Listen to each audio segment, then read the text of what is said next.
Ladies and gentlemen, boys and girls, goblins of all ages, welcome back to a special Tuesday night edition of the greatest goddamn D&D stream on this world and the next. Welcome to Goblins Under the Stairs. Oh, yeah. I'm Carlos Garcia, a.k.a. the nastiest Duke in all the land, Captain Rampoo McNasty. And of course, I ain't here alone because I'm rocking with the Stormwreck. You got Manto Zermeister, a.k.a. Mr. Yawny McYawn. You got Crick, a.k.a. Mr. Snacky McSnack. And of course, Langston Embershroud, Mr. Stary McStare. And to lead us along with this epic adventure, what am I? the greatest goddamn D&D DM in all the land. That's right. It's Ginger McGinger Nate Gonzalez. Take it away. Thank you. And throw another ginger on there, too, as I got my ginger beverage right here, ladies and gentlemen. Welcome to tonight's Tuesday night edition of Goblins Under the Stairs. Happy to be back at it as we continue on our adventure post the Light of Xerax's Spelljammer adventure, as we are still, of course, traveling through the Astral Sea wilds and all the spelljamming adventures that we can possibly find ourselves in. Last time we were together, our players, they were in the Xerxes space, the solar system that the Astral Elves of the Xerexian Empire had their station set up, siphoning the energy from Toril and using it for their own betterment. You guys were able to destroy them once and for all, taking the Ring of Shooting Stars into the heart of Xeraxis through the vessel of Aho, the Lunar Dragon, making the ultimate sacrifice for you all and all of Toril. And in that instant of sacrifice, destroying that star of Xeraxis, you all escaped there with Zedali in hand, a bit weak and on the edge of death, and flying away free from Xeraxis space as the sun exploded and destroying everything behind. Langston took a couple moments to speak with Zedali, get her last thoughts, and finding out that deep down inside she really was just a bitch, a evil, conniving, mean-hearted bitch who wanted nothing else in the world, in the universe, than to just be the Empress and would do anything and hurt anyone to get that position. I'll never love again. Exactly. Never love again. QELO. And as you guys begin your traveling on out, post saving your world, bit of celebration under your belts, you guys have about 20 days of travel until you get to Wild Space as you travel through the silvery void of the Astral Sea. And we're going to do a little bit of downtime activities as you guys do that little bit of travel there. So just, kind of keep it brief as you guys can. We'll go down the line and we'll say we'll split it in half. So we'll do 10 days and then we'll do another 10 days. So what on the first 10 days of this travel, or 11 days if you need 10 days to complete something fully, Crick, what do you do? And of course you can tag other people in here and take care of business as you please. Okay. So I think the kind of first point is I make lunch. It's a nice lunch. It's a fantastic lunch. Best lunch ever. And then, it's at some point in time, I imagine Manto would be kind of practicing with his gun, and he'd miss a couple times and then hit one and then miss 4 more times, and Crick just kind of walks over and I think I might be able to, and he kind of takes the gun and looks at it, and I could probably make this a little bit more accurate for you as he's staring directly into the barrel. Yo, Crick, stop doing that. Would you mind? Oh, God, Crick, that is so dangerous. Hey, whatever helps me hit my shots. I gave Crux a lot of shit, but golly, this is fucking hard. Whatever you can do to kind of help me get some sort of better advantage with hitting people, I swear. All right, well, maybe give me some time on it, and I kind of start looking around the deck, and I find like a long piece of metal, and I pick it up and I just start jamming it into the barrel, like it were a musket, even though it's not a musket. You probably hear something break, and it's like, much better. Let me go work on this for a little bit. I just kind of take it downstairs. And I'm gonna kind of craft his gun to be a +1 kind of what is it, pistol or whatever it is you have, revolver. Yeah. Over the next over the next 10 days. So, you know, I do need 200 gold. So technically, I mean, I don't know, Manto, if you can throw some cash my way as I put this thing together over the next couple days. Yeah, I'd scarf up the 150. And then I'd probably use the rest of kind of going through the dead bodies of all the astral elves that I'm assuming are still on the ship. Yep. Shaking their pockets loose, taking their breastplates and kind of reconfiguring this beautiful weapon. That breast. You scrounge around throughout them, completely stripping them of whatever, financial being that you can find. You can scrape together like about 93 gold pieces all together off of all the. I think there's 8 astral elves total left on the ship now. Okay. All right. So I would, while everybody else is doing their thing for the next 10 days, I'm just going to be kind of crafting that. You guys hear just odd noises coming out of the kitchen. You walk in there one day, the gun is actually boiling in the pot. Fun stuff. Fun stuff indeed. I'm going to go ahead and throw Crick in the kitchen.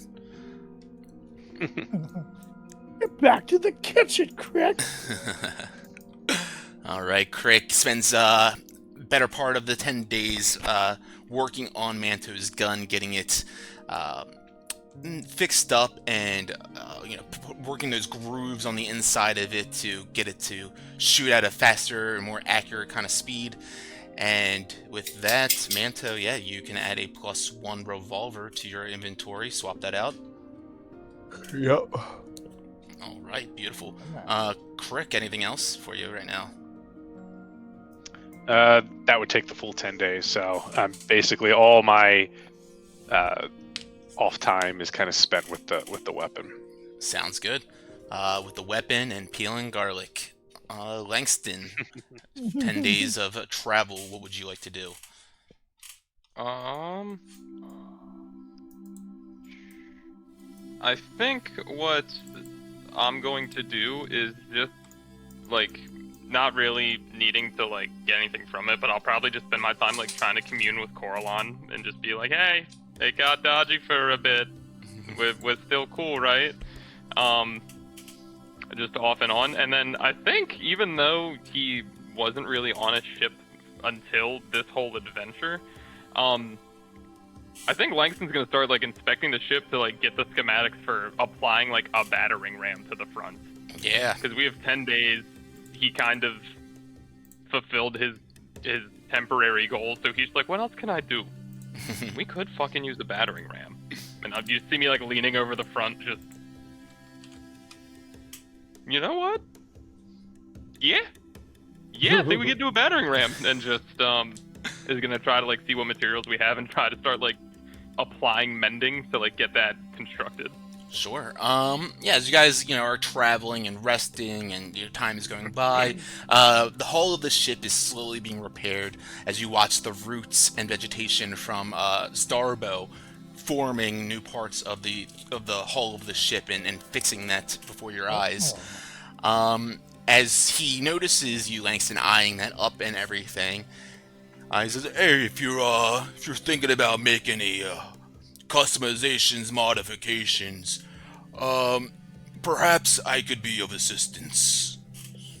Oh my gosh, anything with you is an absolute delight, Stavo. Any pointers you got, let's do it.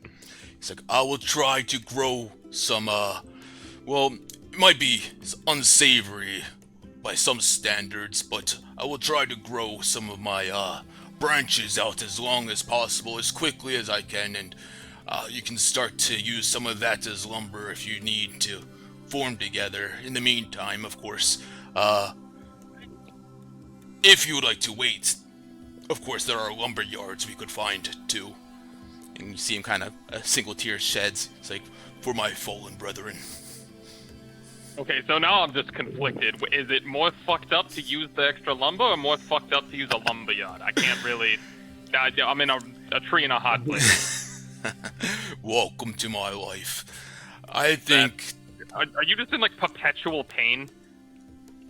Yes. If you Oh, could imagine what it feels like to have people walking all over you at all times. Langston holds a hand over his heart, knowing how it feels to be a doormat.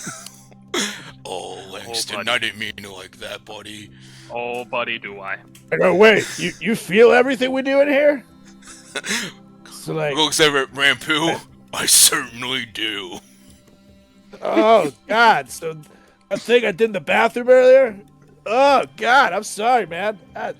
Crick puts a lot of garlic in the food, you know. I had no idea Yeah, about that. I mean, the thing you did in the bathroom, the thing you did in the bedroom, the thing you did in the captain's quarters. I feel it all. Brother, are you shitting all over this ship? It's not shit. Oh! Let's just say we're gonna be fist bumping from now on. Maybe just close. So, well, back to the point, Langston. I suppose, it is myself we were trying to better here, so why don't we use a piece of my own being extended out that way?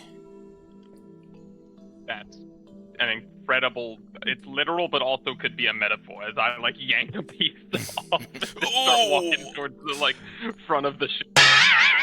I said, yeah, not there. I want to hear that from you, Rampu. Not a peep. That's my knob. Rampu, catch. Thank you, Mantle. I heard that. And as he begins to, over the course of the 10 days, you notice, you don't exactly get it right away, but there's part of him that he's forcing out to grow longer and longer, and you can start to piece together ideas of how to formulate and attach that, and make it into a battering ram if you need to.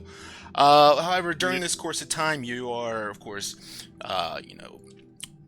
calling out to your god and asking for forgiveness, or just asking, letting him know that there's been some weird times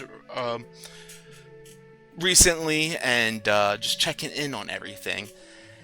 And you don't really ever get a full vision or a visitor during any of these times. Every now and then you feel almost like a chill brush across your skin, as if almost like the sun was eclipsed and wind has blown by you slightly.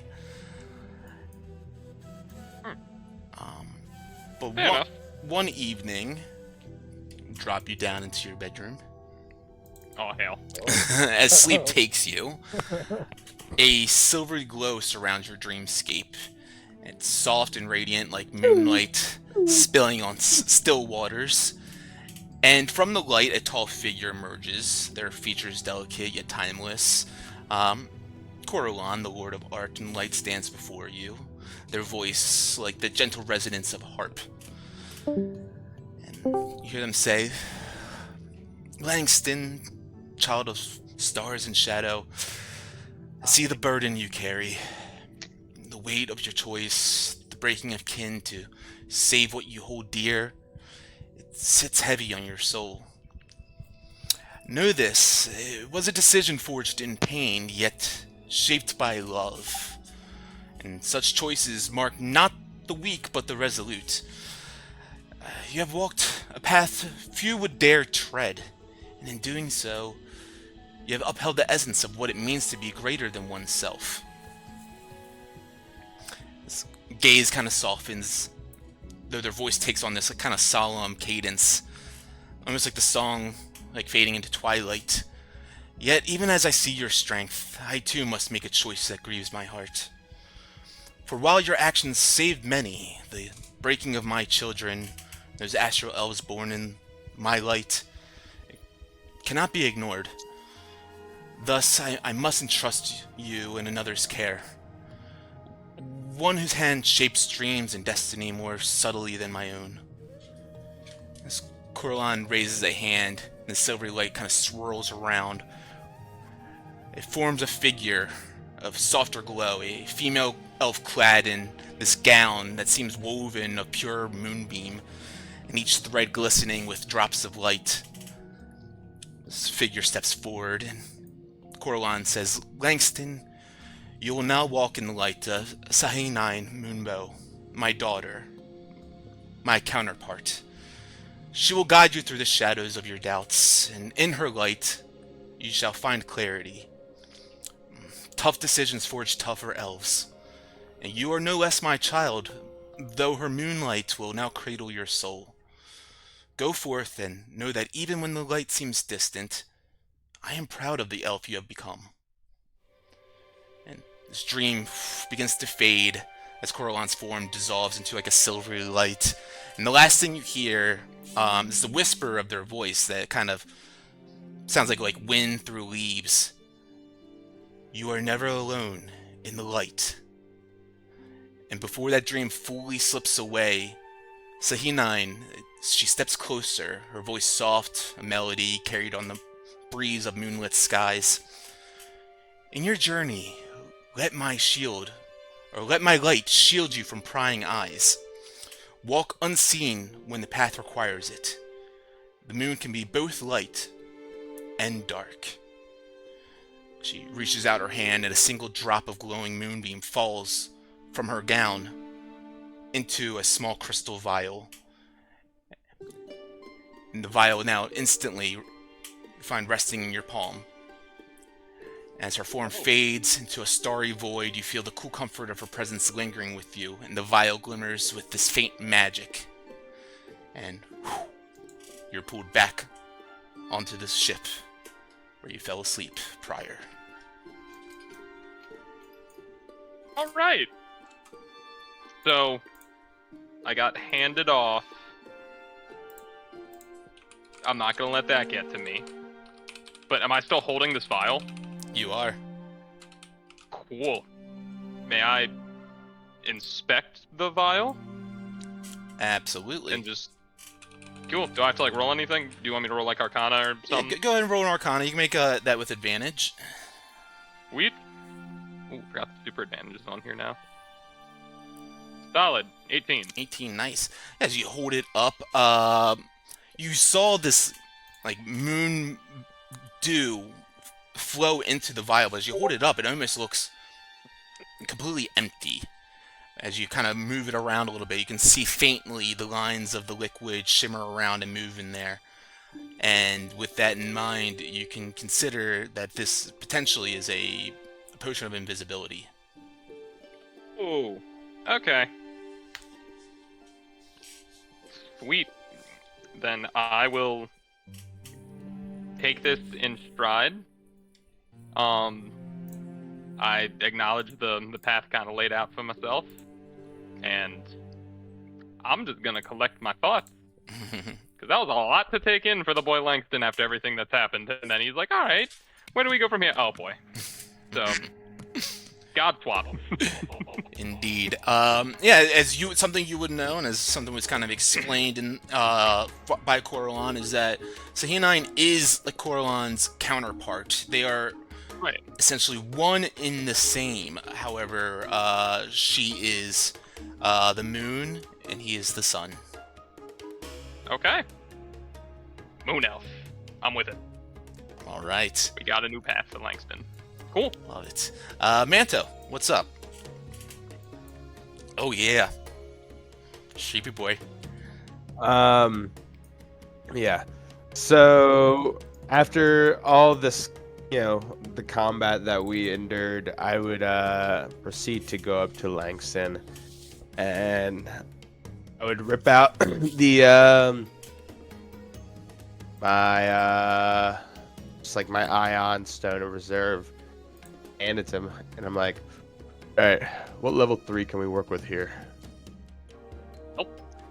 I think you've shown that you can absolutely handle the Scorching Ray. We can kind of play with this a bit now that we've got a little bit of flexibility. Do you want to up the firepower, or do you want to add a little bit of magical flair to it that could yield some fun, unpredictable results? What are you feeling? Feeling strong these days, aren't you? I could say the same to you. Ah, good man. Huh. What do you think? Do you think kind of sticking with the Scorching Ray and having some extra space on the stone works best, or going right to level 3? I think you're ready for level 3. And if anything else happens, you've got me to kind of spot you. Valid. It doesn't hurt to try at least. All right, what are we thinking? Well, Increasing the Scorching Ray? you'll see me get a fireball in my hand and like make it like really big and then condense it and like let it like float into the stone. And I just will look at you and be like, I think you're ready for the big guns, my guy. I think it's your time. Oh, I'd be like a tear would kind of just like fall to my face. I'm like, I won't let you down. Hey, there's a time and a place for it, and again, I think there could be a time where we both go at once and it could be really fucking funny. Should we do like a double eye wink or something in combat? I think there'll be a signal for sure. I'm with you. Nice. Hell yeah. Oh man, this is gonna be awesome. Yes, We're sir. gonna fight some more actual elves. Okay, now here, stop that. No. No. No. You're right. Yeah. All right. It can be anything else. Anything else. That's like me saying, hey, let's go fight some Thrycreen. Does it feel good? It's when you put it like that. No, see? That's it. And that's what you crick Rampu. Unless they're Everybody has bad. Well, okay, permitting. There's still, I'm sure you would still have some reservations about it. Yeah, I just kind of associated myself with the fact that you're not completely like them. I mean, you're right, but still, on my mother's no, side. That's Poor choice of words, I guess. That's Yeah. what I get for not being the sharpest tool in the shed. Anyway. What? I'll take that no. fireball back. I swear to God. I don't know how, No, but no, I'll no, figure no, it no, out. no. This is good. I won't let you down, I promise. Anyway, All right, whenever you have some chance tonight, meditate. I'm in. Nice. God, could I use it? You and me both, man. I hope Rick has plenty of rosemary and garlic and time, because we're gonna need the time for sure. Oh, Lord, do we need so much time on our hands. So I imagine we would take some time out of Never some enough night time. to meditate, and I would always kind of remember what Time after time. that's what I'm searching for. Yeah. Okay. So what exactly are you searching for, or doing? Again, as you sit there? right. So, not so much like actual information on but okay. What I'm trying to seek, almost like within my vision, is like perhaps the path or general direction, almost like this map in my mind of how to get to like which planet this would be and how to find the planet. Okay. Go ahead and make an Arcana check as you do this. Can I help him? Oh. I'm kind of helping him out. All right, you know what? I'm going to use my heroic inspiration. Okay.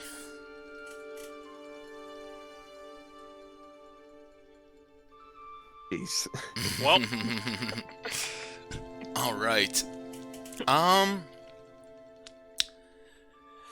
So as you sit there and you try to piece together a path, a direction, anything to give you a sign of where to go, and how you can find this place that could potentially be your home, where your lineage comes from, where these so-called chosen, were spending their time to live in a life of peace and harmony and magical aura. And as you try to find a path within your inner self, your inner eye, everything just becomes shattered.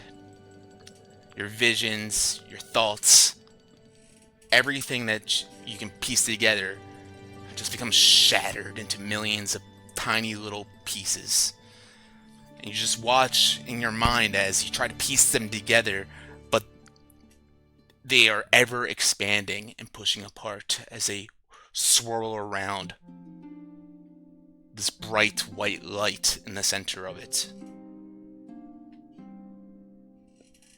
As you try to piece what that could mean and dig further and again try to get those fractured memories and moments to rejoin, they just seem to push further and further away. Sundered, shattered. And you can't seem to make any sort of connection further than that. I imagine I'd wake up frustrated. But then I realized that I probably just didn't have enough time on the ground. And like, oh, Langston, we're gonna have to tell Crick to make sure we try and find some more time while we're out here. Do we need to maybe mix in some other spices? I mean, I know we've got 3. I mean, we're not limited. We're not cavemen. We aren't bound by these 3. Maybe we need to mix in some other herbal essences.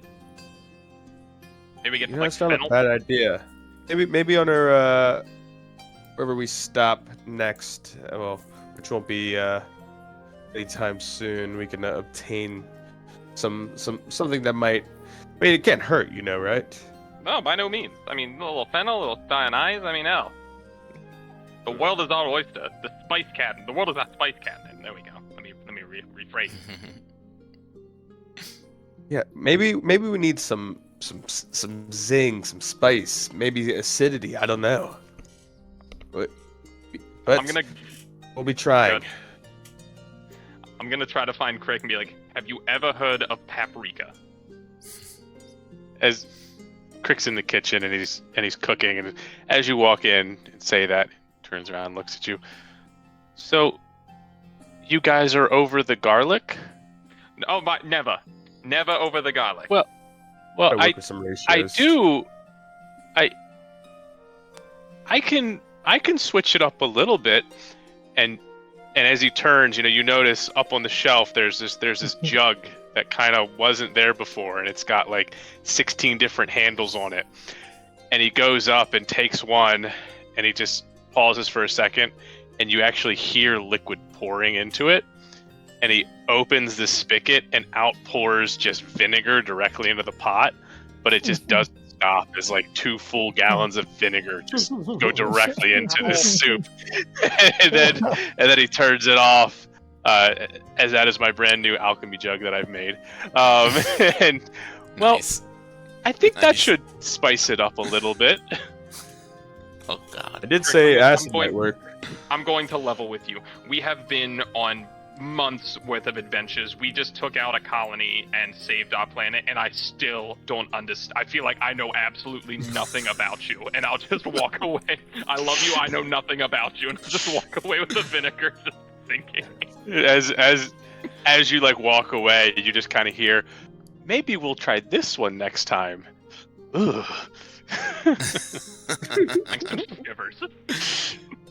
Incredible. Awesome.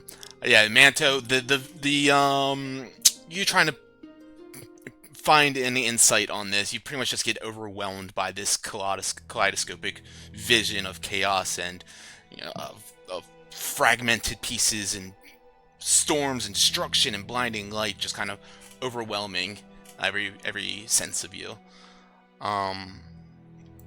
Yes. But we'll continue on, and we'll finish off our last bit with Rampu on your 10 days of travel here. All right. So, first things first, I'm going to make sure that the ship gets as fixed as possible, since it took a hell of a beating. And I'll obviously be captaining and doing those things in my daily time. But to be an efficient captain, I need to know more about the place where we're going to be, that being space. So I'm going to use my time off to learn everything I possibly can about it, so I can try to maybe it doesn't necessarily give me my natural explorer capabilities with it, but it'll be close, you know.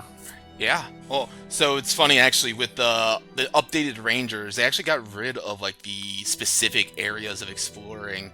However, that's not how we started with this game, so it makes sense that Rampu might want to do some, try and figure all that out. So as we're flying through space here, through the Astral Sea, Captain Rampu, of course, keeping an eye out for anything that surrounds around and anything that could possibly be lingering in the Astral Sea.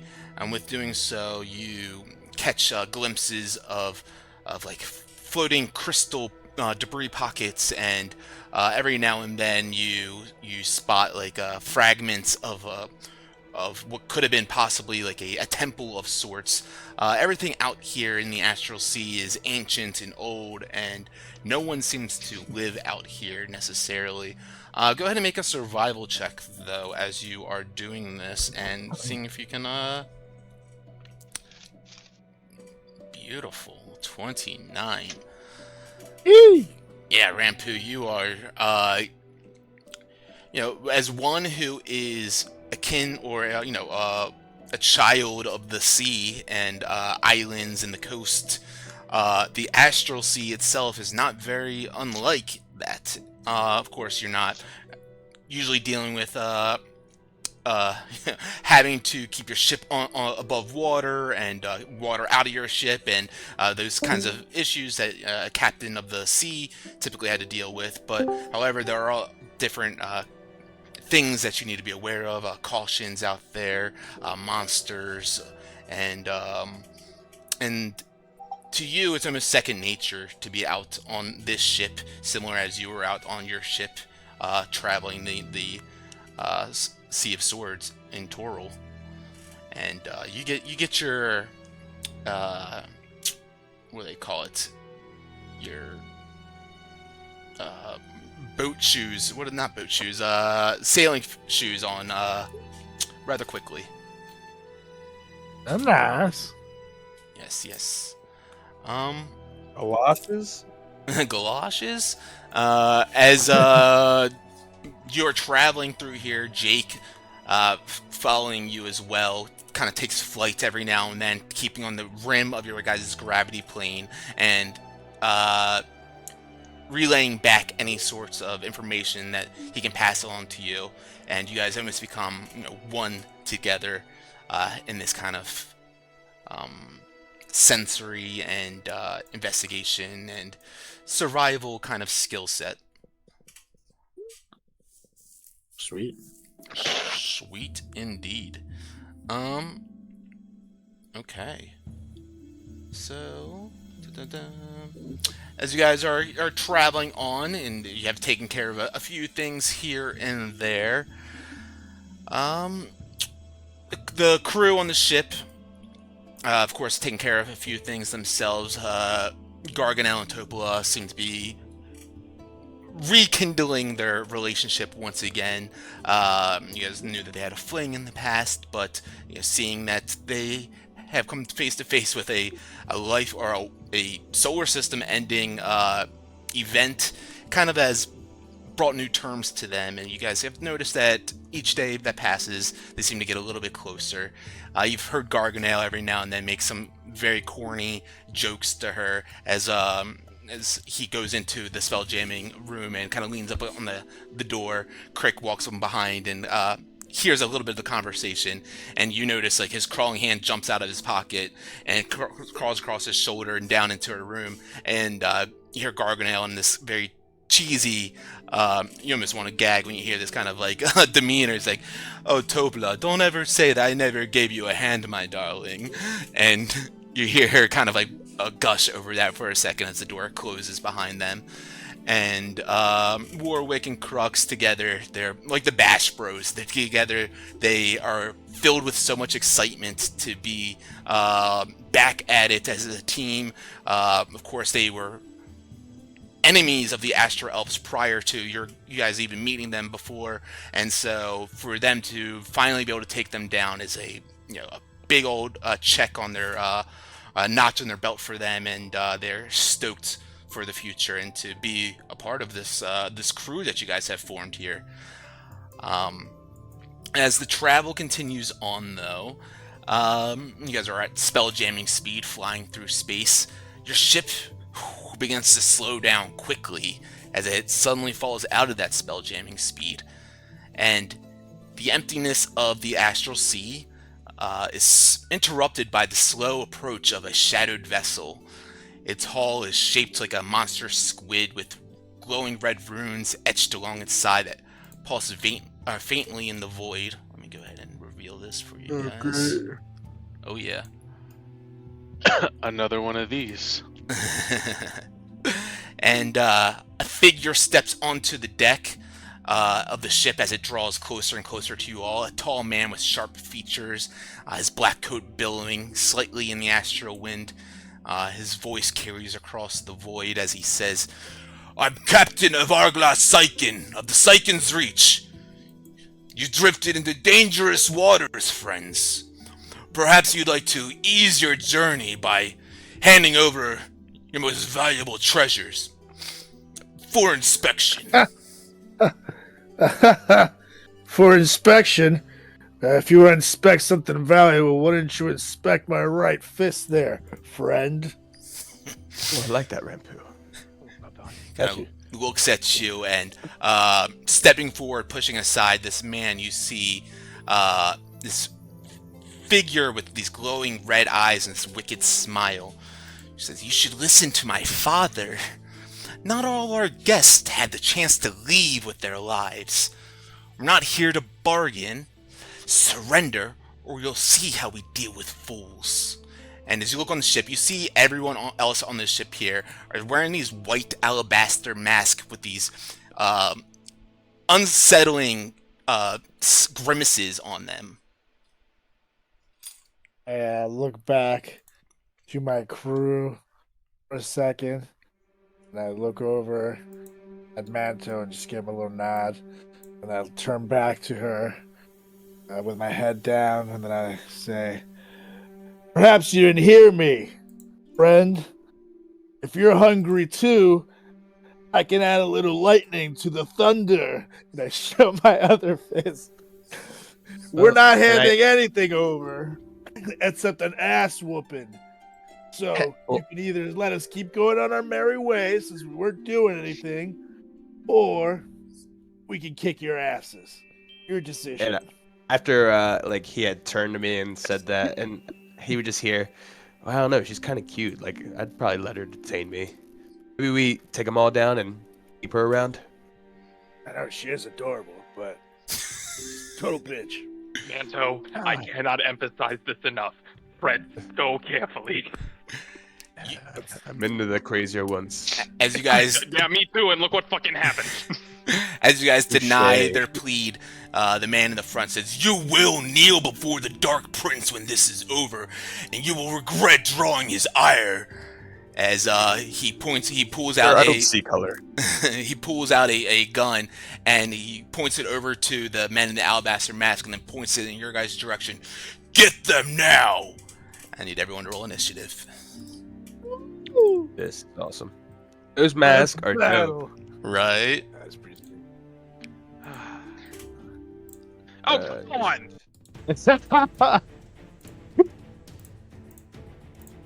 Oh, wait. I have heroic Nice. inspiration. It's my time. It's your moment. Huh? You know what? Nice. Not a natural one. That's all I care about. Not a Nice. natural one. Not much Oh, better. good for you, Rampu. Yeah, buddy. Okay,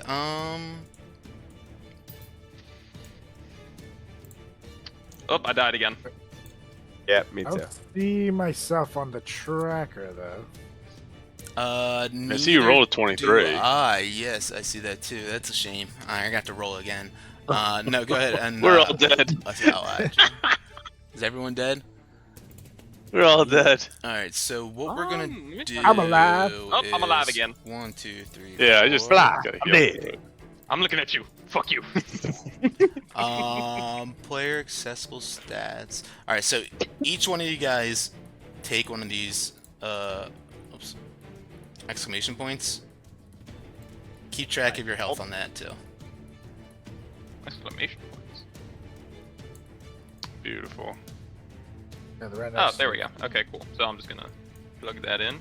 All right. Yeah. So right click Oh, it no, and I didn't save. put in whatever your Ah, HP is. cool. All right. Up first I don't is have one. there should be one You right next gave to mine to Warwick. There we go. Now That's it's getting Manto. great. Should be me or her.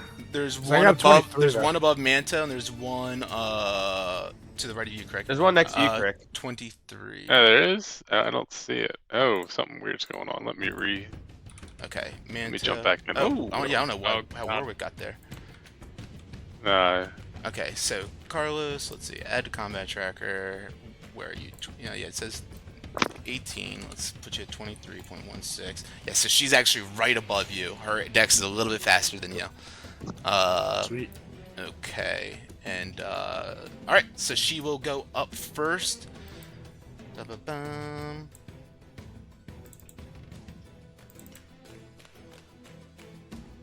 Okay, so she comes stepping on over to the edge of this ship deck, and you see she puts her thumb and her four fingers together. She starts muttering some words in some very strange, deep guttural language. And as she does that, she releases this wave of fire as she shoots out in the direction of, let's see, it's gonna be Rampu, because that's who was being so gung-ho Yeah, about she'll this. be handsome. Yes, 21 into 26. Such a jerk. So 2 of those will hit. Both of them will hit, rather. 14 and 10, that's 24 points of fire damage as these 2 fireballs shoot across the room, or shoot across the air at you. I'm gonna use my gift of chromatic dragon reactive resistance to give myself resistance to that instance of damage. Do you already fire. have resistance to fire because Jake is fire? I think you do. I think that's a thing, right? Let's see. My sheet is different now 'cause it's on the big screen. On the big screen. Getting used to.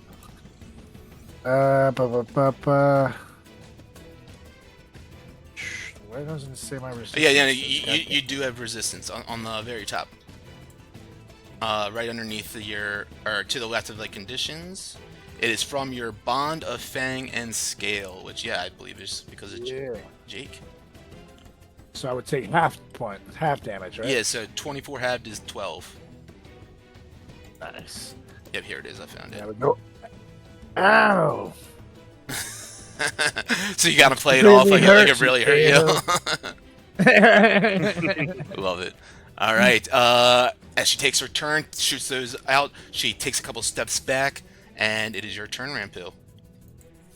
Okay, so first things first, I'm gonna bonus action to Hunter's Mark this biatch. All right. I don't like being hit. Hunter's marking her. Yep. And then I'm gonna take some shots at her. Okay, actions. Boom. Let's do the thing. 22 hits her. Yeah, buddy. And that's and I'll use Jake's reaction to infuse it with his D4 Okay. or D6. Sorry. So that's this plus that. God damn it! Plus that. God damn it! Okay, Wait, so 13. your longbow already has a D6 and D4 rolling in that. It looks like you probably already have the Hunter's Mark and the something else on there. Oh yeah. So go ahead and Cool. take that D4 off, because oops, I'm sorry, you don't have that right now, I don't think. Well, I'm using it from Jake anyways, but it should be a D6. Correct, But, exactly. Yeah, I'll take it off. It's from the last time I used my gift of chromatic. So dragon. it's 11 plus 1 right now, right? Is what we're looking at? Correct. Okay. Correct. All right. And I'll take off that condition, but I'm going to shoot again. 22 hits. Yeah, buddy. Let me just take that off. Okay. And that is that. Plus this. Yeah, 6, baby. Very nice. Oh, wait, that I can't see the first damage, though. the first damage has the Hunter's Mark already in it. Oh, damn it, I keep forgetting. So, Sorry. Yeah, oh, good. So 12 damage total. All good. Zip, you shoot off 2 of these flying across the astral sea. They find purchase in her, but the flaming one, of course, you see, you would imagine most people would wince or react to that flame. She kind of just taps it out, brushes it off, and seems like it doesn't have much effect on her. Jake's turn now, though. Jake, for him to give some of the help action, the person that has to be, like, the enemy has to be within 5 feet, right? Correct. It's not. Okay, so never mind. He'll just stay put with me for now. Okay. And that will be my turn. Alrighty. Alright. That brings us to this leader of this ship. As I mentioned, he's got his pistol out. He looks over across at you guys. And, reinforcements! Get him now! The Shadow King does not tolerate failure! As he takes a shot over at, we're gonna go over at Crux and Warwick, right over on the right there. 3 shots. We're gonna get 2 hits total. 9 and 12, so 9 on Warwick, 12 on Crux. And as he takes those shots, takes a couple of steps back, he kind of just is commanding and leading his group of thugs here. He yells out, "Get closer! Get in boarding rates!" As one of them runs downstairs, gets into the spell jamming helm, and takes the ship closer. As you guys watch, it slides in about 15 feet away from your guys' ship. Crick, you are up now. All right. This beautiful, beautiful ship. I am going to, what's that?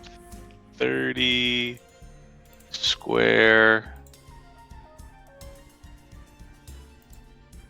Perfect. So, you guys see Crick, he just kind of slowly walks up, kind of, or no, he's standing back to Manto and he kind of leans over. Who do you think the Black King is? Anyway, and with that, like, a shit ton of nanobites, like, eject from his suit and fly into the air and start swirling around, like, kind of like waves in the ocean, and they start blinking colors and just just mesmerizing as I cast a hypnotic pattern on these 5. Yeah, my favorite spell. All right. Yay! 15 wisdom. It is a much lower DC. Whoops. Sorry. 15 wisdom and why are they grouped?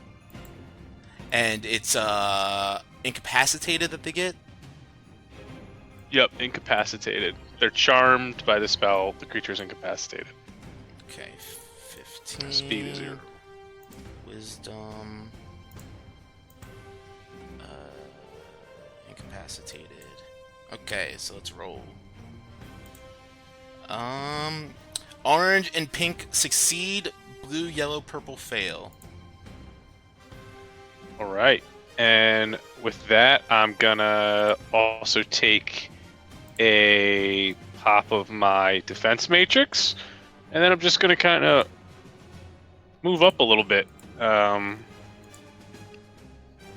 that will be my turn. I don't know why it's not letting me move. Okay, there we go. Might have been. It just did. I don't know why it kept. I was clicking on you to give you concentration because that could be why. Yep, Okay. perfect. And that is my turn. Perfect. Let's go ahead and get that AoE out of here. All right. Sorry.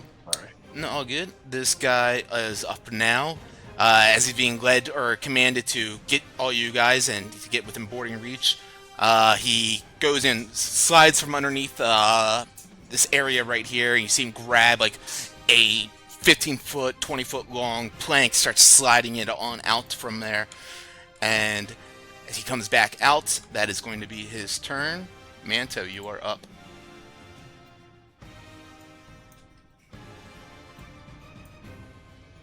You're muted. Can you hear me? Yep. Is there... I guess I didn't want you guys hearing me blow my nose. I would turn to Langston and be like, yeah, I feel like a fireball right now would be a real panty dropper. What do you think? Let's see if you got it. By all means, rip that shit. Let's do it. Wait, you don't want to time it together? I feel like I might have to wait a bit until I can do it. But yeah, I would kind of just like, I would, pull out my. Wait, hold on. Isn't it? I don't have to. Can I activate my? No, never mind. Okay. As an action, I would activate my stone. Okay. So I just kind of pull it out and it's kind of flowing around my head. And then bonus action, I would move up a little bit and then go ahead and just kind of like in my hand, it kind of starts to glow and this blade kind of like this mithril blade kind of appears as I would and throw it in this direction, and then actually just. You can only use the Psychic Blade bonus action if you use it as an action. Oh, you're doing this? Gotcha, cool. Cool, gotcha. Teleportation? Yeah, cool. Yeah. What? Yeah. Psychic This is new. teleportation. So hold on, well, let me roll to make sure I can get that far. Yeah, so 40 feet. Yeah, I can get there. So I would teleport right there. And I would turn my body towards the king and her crew, not at her. But like I would look at her and kind of just like smirk and give her a little wink. And that is my turn. Awesome. All right. Purple one is up now. He sees this dizzying array of nanobots swirling around in the air above him. You watch as the white mask just kind of stares up and like gazing at it and reaching up and then pulling away and then reaching up and then pulling away. Seemingly stuck in a state of frenzy right there. This blue one grabs the board from the other one right next to him, and he goes ahead and plops that board down in between the two of your guys' ships with a hook on one ledge, on the ledge on your guys' side, and a hook on the other side, hooking onto their ledge. He gets it nice and secure right there and says, "Board their ship!" And he begins to run on up it. He uses his 30 feet of movement, and he gets right here in front of Rampu, and you see he's got this dark, heavy mace in his hands, and that's going to be his turn. Pink one comes following right behind. He will use a dash action to get onto this ship too. This blue one stares at the nanobots, stunned and dizzied by their dance in the air. Cannot seem to move out of this situation. The orange one right here, whoops, I have them in a group, looks over and sees that the other two are ignoring Captain's orders, and goes up to the one in the blue here and smacks him across the face. He's like, "Are you deaf, dumb, or blind?" And he doesn't respond. He's like, "I thought so." And he then keeps on running back towards the dock, or the plank, and that one that he smacked is no longer incapacitated. And he uses his action to do that, though. He runs here, and that's going to be his turn. Pink one sees the same thing happening to the one right next to him, and he's like, and the orange one that just ran away gives him a nod, like, go ahead, get him! And he goes and shakes him out of it, and finally he snaps out of it, stops looking at the dizzying nanobots, and he is back into the fray as this one begins to run as far as he can again. And that brings us to this yellow one who is just lost in the sauce, unfortunately, still staring up at these nanobots. And that brings us to Langston. All right. So let me see something real quick. Oh, it's touch. Well, that sucks. Okay, that kind of messes what I was gonna try to do. But this will still be kind of fun with the audible. I think what I'm going to do is I'm going to cast Wall of Fire, and let me get the. It's a 60-foot line, or a 60-foot long, 20 feet high, 1 foot thick wall. Would there be a way I could place it where it just kind of catches? Hold on. Let me draw a shape real quick. I'm so sorry. Where's the line? Whoop. So, I'm not gonna go the full 60 feet because we don't really need to. But then with it being like 10 feet, can I have it? Oh, I can't move it. God damn it. I'm sorry. Stop letting me draw shapes. Whenever I start going on my own, you need to stop me. But pretty much, I just want to be able to get this one guy right here, and then the other 5 people back here who are on the other side of the wall. That way it doesn't get Manto, and it won't get the captain or his daughter, but get all 6 of them. Is that possible?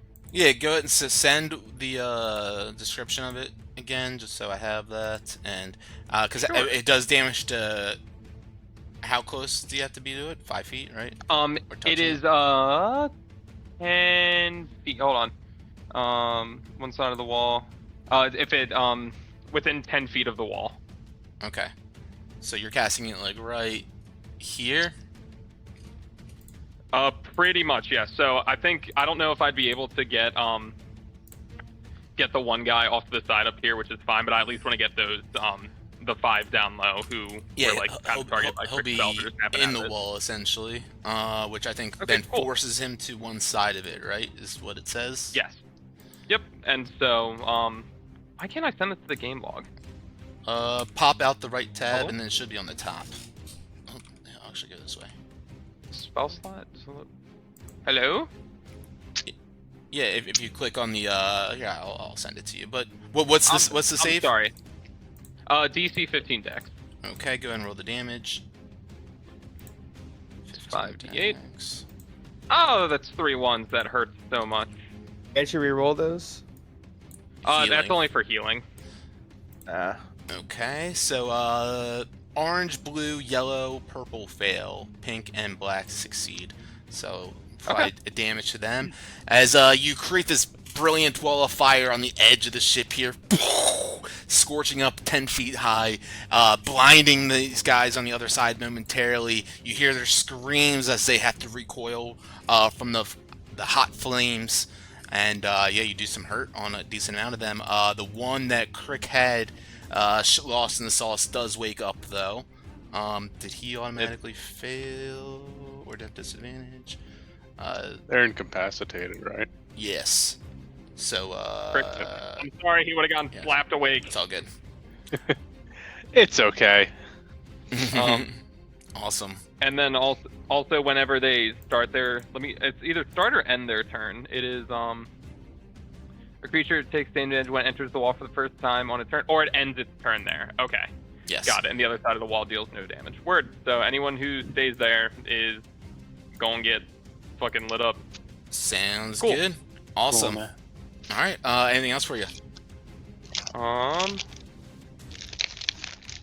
I think bonus action, I am going to ignite the Stellar Lance, and now with the new goddess over me, instead of being like the bright radiance, it's more of like a calm, like silvery light with it, and I'm just like, ooh, again, used to this. Okay, and yeah.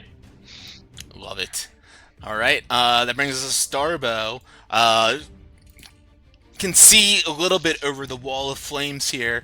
Grabs a body, one of these Astro Elves bodies, and he just lobs it up in the air and goes and tosses it at the closest one to him. This blue guy here. Boom! Knocks him back. You watch as the Astro Elf's body like actually ignites as it goes through the wall, and you can hear the scream from the guy behind it as he catches this flaming Astro Elf and tumbles backwards, dying from that. He goes, "Starbow 1, them 0," and Flinch in a manic behavior starts to load up the ballista, or the ballista in the back, and you stomping down on the ground. Garganel, put your pants on, get up here! And it's now the lady's turn, and as the fight is going on, Manto standing right in front of her, she lets out this smirk, and she looks over at you, Manto, and says, "Why don't you just surrender? Gratz prefers treasure without scorch marks, but I'll make an exception for you." And she holds up her hand, and you watch these two fiery rays shoot right out of them in your direction. 25 and Silvery Barbs 1. All right. So we'll say this one you silvery barbs. So a 21 then, and will still hit, and then she will roll again. 19. That'll still hit. Okay, so that does... You get advantage on your next thing you do. That does 23 points of fire damage to you. She shoots both of these, and she kind of looks around the corner, and she takes a couple steps down these steps over here to position herself away from you. And that is going to be her turn. That brings us to Rampu. All right, partner. I'm gonna take a shot at the lady again. Bam. I can't see. They roll? A 24. Yes. Yeah, and I'm gonna. So, as I release this arrow, you see this arrow? It ain't just a regular arrow. No. She has angered the mighty Rampu. So this arrow is a lightning arrow, baby. Oof. Smash this biatch. So I need to make a dex save. 14 you need. A 10. Woo! So you get 4d8 lightning damage, or 4d8, yes, lightning damage, which I just rolled. And each creature within 10 feet Oof. 35 gets damage. 2d8. Mm. Yeah, buddy. Second Dickens. They will not get the d6, but so within 10 feet will just be, let's see. 2d8 if they roll. Yes, so we'll get you'll get the yellow guy, and let's see, that's just the yellow. Actually, no, you'll get just the yellow guy. So they got to make a dex save. Also, What about is this black? Oh, this guy's dead. This black guy over here. no, Right. that one's alive. That should be 15 guy. feet, right? Oh, no, that is 10 My feet. That's a room. weird diagonal. Yeah, so, okay. Let's go ahead and make 3 dex saves then, because the orange one should be 2. So the first one's a 4. That was a yellow. Woo! Second one is a 17. That's orange. And black one will be 8. So orange saves, so half damage on these. So Yep. 10 damage for yellow and black. Because we're not doing the D6 that was added on there, because they're not hunters marked. And Correct. and 5 for orange. Cool. All right. So that was your Cool. one attack and bonus action. Yeah, buddy. And now I'm gonna take another shot at her. Awesome. 27 hits. Woo! Okay. And I'll use Jake's reaction to infuse it too. Okay. Sizzles. Of course, it's a 1 again. But Yeah, you see that kind of just singes for a moment, but burns out quickly, doesn't seem to have much more effect, but the arrow is definitely hurting her, and the lightning arrow especially. She can tell she did not expect that at all. She comes up, her hair a little frazzled and frizzled out a little bit from the static electricity of that. Anything else for you? Now, Jakey Jake is going to take a chomp at this blue guy right here. Okay. Let's see how we do, boy. 11 will hit. Oh, no way. So you get it's this piercing damage and this fire damage. Yeah, 11 is their armor class. Okay. Very nice. Jake comes chomping at him. This guy, as he's getting bit by Jake, you hear him screaming, but the scream becomes like a scream of pleasure momentarily after that. Yes, yes, feed on my flesh! Feed on it, beasts! Jesus Christ. Alright, that brings us to the leader now, with Manto right beside him. He has a pistol in one hand. He pulls out his curved blade, this rapier, in the other. And he's standing toe-to-toe with Manto now. Toe-to-toe with Manto. And and Zip. Zing. as he's looking at Manto and his tiny insectoid eyes, he's trying to figure out his moves, his demeanor, and quickly he goes with a slash with this rapier, 22 to hit. Yep, that'll hit, and I'll uncanny dodge that. Okay, so with this one then, you will take 7 points of damage total.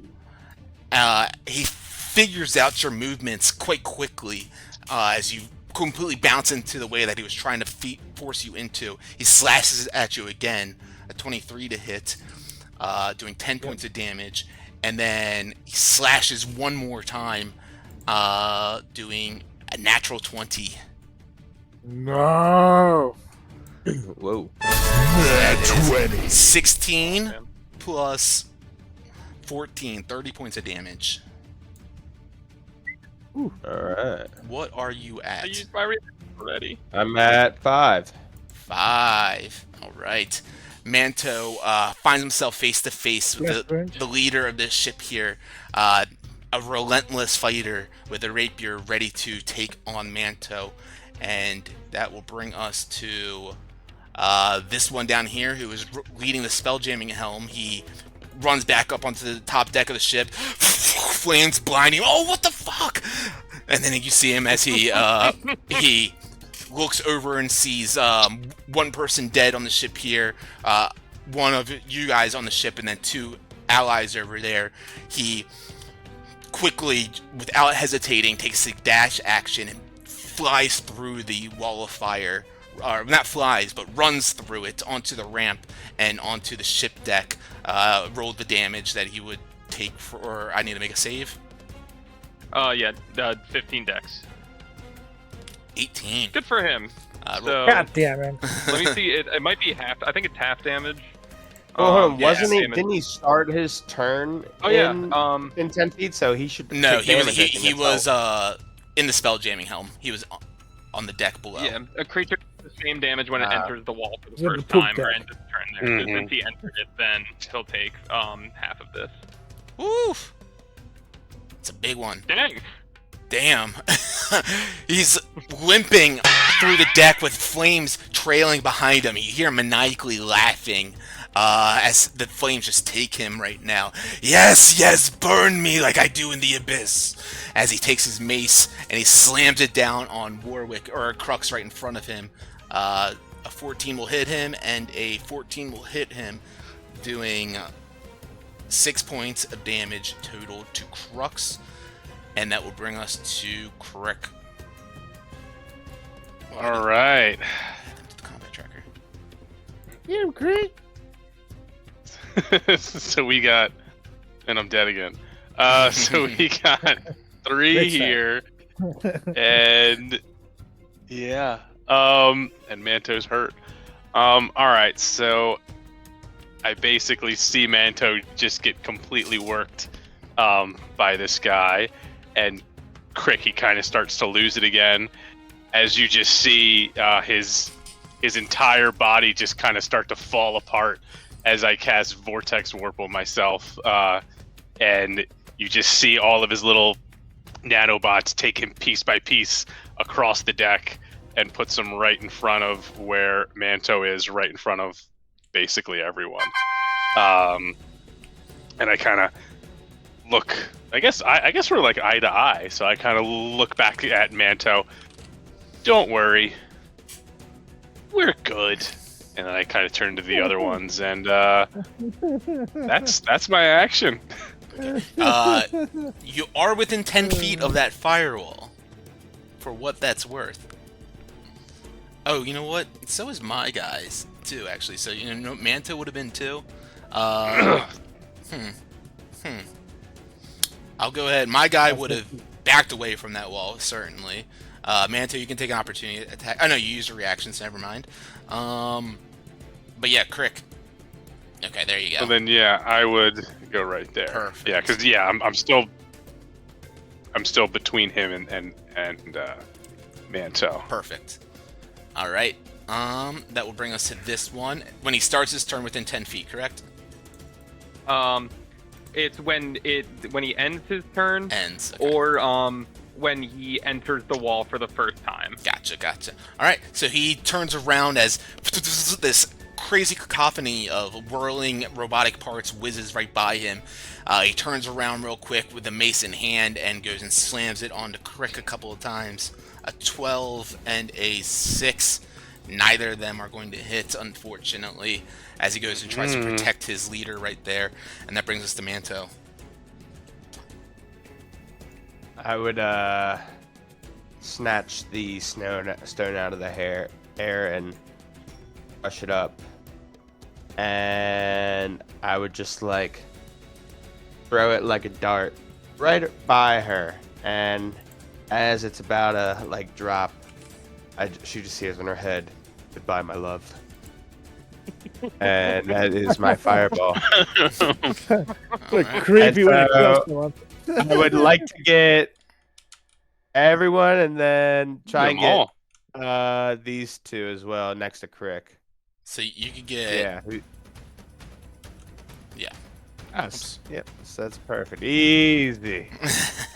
Fucking get me too. Tommy, Do it. may you go ahead and do me the honors, or Langston. It would- I mean. Be my pleasure. So they will have to roll DC 15 Dex save, or they will be taking. Hold on, let me get to my 3rd levels. I say, hup. 29. Oh, look at that. Another 29, So, either- 15 dex. Let's roll. Only the leader succeeds. Let's see. Nice. Fire explodes on the deck of the ship. She's still alive. You see Nice. 3 of them in the center there just fall backwards with the explosion of this, the impact of this explosion.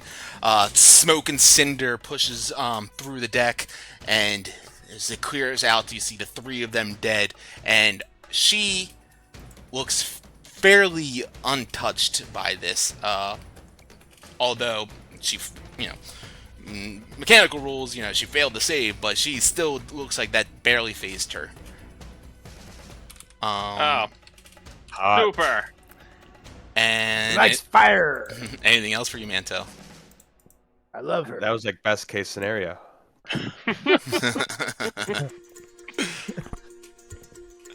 That is actually, yeah, I'll stay right there. Actually, Any bonus actions?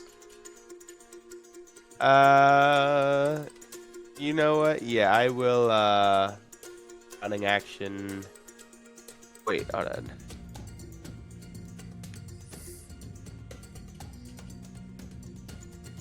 I don't think so. Hold on one sec. I gotta get rid of my tab. You know what? If possible, I'm just kind of like gonna crouch down in between like the dead corpse and and Rick, and use cunning action hide if possible. No, that is not going to be possible, unfortunately. Okay. But So then you that- you would Course. be you would Where'd be he ending go? you would be ending within 10 feet of the firewall right now.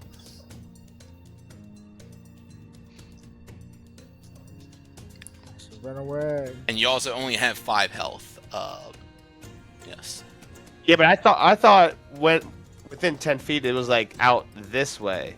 Nah, you're within 10, fire- 10 feet altogether of that side. It's worth a try. If he moves up and he's like level with it, that wouldn't get him, right? If you move behind Crick, that would be safe. Yeah. But I mean, you do what you want to do. Yeah, I'll move there then, I guess. Well, can I now hide? No, but I meant right here. Yeah, I mean, there's just like nowhere for you to hide, you know, and you're clearly right in front of people. You know what I mean? Peekaboo. If there's nowhere Where the for fuck you you to go? hide, you can't hide. Huh? All right, anything Where'd else for Crick you? go? Yeah, exactly. Yeah. All right.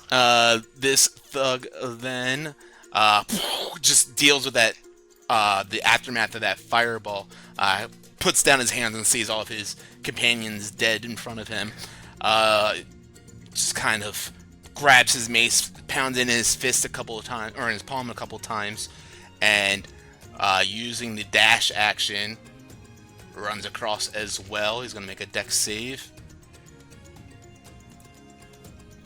18. Roll damage for the firewall, please. Firewall getting rolled. Boop. Fire. 11. Oh, Take that's 11 pretty good. damage. Yeah, still hurts him pretty badly as he is singed up on this other side of the ship, and they've got a whole wall here right now. And you see them, the 4 of these guys right here, they're engaged in the battle clearly, but you can also notice that their heads are all on a swivel. They're looking around your guys' ship for something, or some things perhaps. And that will bring us to this blue one. Alright, yeah, with Rampu right in front of him. He takes his mace up into the air and slams it down. Disadvantage. Unlucky. Okay, so it's going to be a flat roll then. Okay, and a 9 to hit. Ha! That's going to miss, but Suck a dick, boy. he goes and takes a second attack with advantage and goes tries to slam you and hits you with a 20. Ha! A 20 hits, right? No, I keep forgetting. Damn it, I'm a 17. Ha! All right.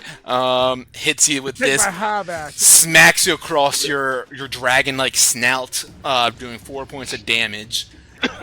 Saliva spits across the deck, and Starboy goes, "Hey, I've already been watered today." And that is it for him. The pink one up now. Takes a step up and slams his mace into Jake twice with advantage. Nat 20, so that's going to be 11 damage on that one. And then, whoops, I rolled 11 damage on that, and a 6 is going to miss. Hey, thank you. Alright, as he slams twice into Jake, or once into Jake, the second one he misses as Jake kind of pulls his head and neck back. He cannot hit him with that. Warwick up now with his gun out, looks over and sees Rampu having a hell of a time with some of these guys all over him. He's like, "If I had $1 for every time I've seen that with Rampu." And he picks up his musket and he takes a shot at the blue one in front of him. Natural 20. That is 18 points of damage. And with 17 left, you guys watch as this shot just takes him on the side of the head. This guy, the cult, or this thug standing in front of him with this white mask, in front of Rampu with this white mask, kind of just stands shocked straight for a moment, and then you just watch this red starts dripping out of the eye holes of the white mask, and he falls forward and dies. And Warwick loads back up and takes another shot. 14 will hit. That's 13 points of damage. on the one right in front of Rampu, and that one looks hurt. Really, really hurt. That will bring us to Crux up next. He's got this guy right in front of him and Jake. The one attacking at Jake, Crux puts his musket away and pulls out his longsword and slashes down at him. 23 will hit, and a 13 will hit. Does 12 damage on him, and that will bring us to, looks like Langston's next. Ooh. Buddy. All right. So people are hurting. Actually, Expert. I know Manto got very, very hurt. So He's faking. hold on. Let me measure my movement real quick. Okay.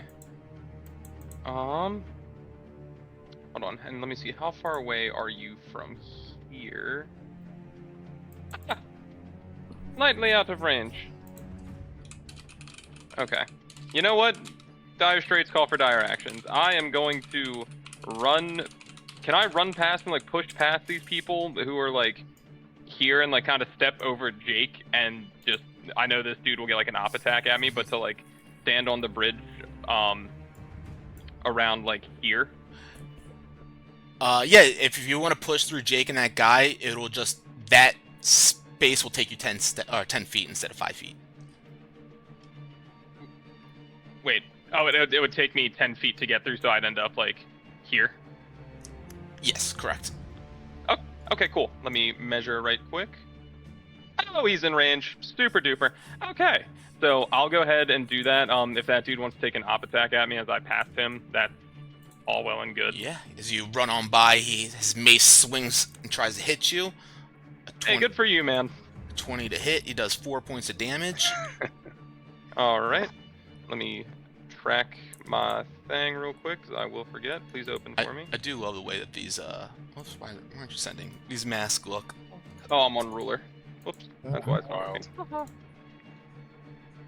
Let me do 62, or I will forget. There we go. Super. And then now that I'm in range of Manto, what I'm going to do is cast Transference of Life. Or, Life Transference, excuse me. So I'm going to take 4d8 necrotic damage, and it is going to double that, and that's how much HP he'll get back. So I take 18, and he will get back 36. Oof. So how does that look when you do this now? Before it pretty much was like I would get the like, you know, kind of like darkness and like panel and then pull out light. Now it's kind of like this weird like mix of both where it's like silvery and it just like hands go in and it just comes out silvery and then it just like gets pushed towards him in like a sparkly mist. And it just rejuvenates by the powers that be of moon, light, and darkness. Hell yes. Manto, yeah, you feel this cool rush of rejuvenation flow through your body as Langston gives a little bit of his essence to refill yours. Yeah, that feels good. Don't read into it. Anything else for you? And that is, let me see here, because that was an action to heal. I am just gonna have, now that I'm also within range of the captain, I'm gonna have a warding flare ready for if he tries to take another swing at my boy Manto. Sounds good. Alright, Starbo up now, grabs one of these Astra Elf bodies, and looks at the one right in front of Rampu, and yells to Rampu, "Hey, Captain, do you want him, or do you need some help?" You can take this one. The bitch is mine. And I'm looking at the lady across the ship. And before you can even finish saying mine, the body is already tossed through the air as you watch it slam into this guy right here. And just completely lights out. Boom! Astral slides across him. You hear this loud Starbo's the thumping sound, and he's like, "That's 2 for Starbo." And Flinch now, he's got the ballista loaded, and he's aiming in the direction. Garganel, I could really use a second set of hands up here! And he gets it aimed, and that will be top of the round. Walking out of this fireball, seemingly, essentially unfazed, this woman stares over at Manto and Crick with her glowing red eyes and horns protruding from her head. And she looks over and she says, "Little one." No, you little one. As she tries to differentiate between the two smallest characters on the ship here, Crick and Manto. She points over to Manto and says, "Please, why don't you just come here and stay a while? I promise. We have room Please. for one more." Why don't you make a wisdom save for me, please? Wait, you have advantage from silvery barbs, by the way. Ooh. Thank you. I think you have inspiration too if you need it. Nah, I don't. I already used it. 21. He's a wise one. You can feel this tingling sensation begin to form in your mind and start to work its way down the rest of your body. Shake it off as you can feel her fiendish charm working its magic on you. And as she notices you kind of, shake that off, she kind of looks around now at the dead bodies on the ground, sees that the tide is turning a little bit, and quickly she beelines it down to the back deck. That's going to be her turn. Rampu, you are up.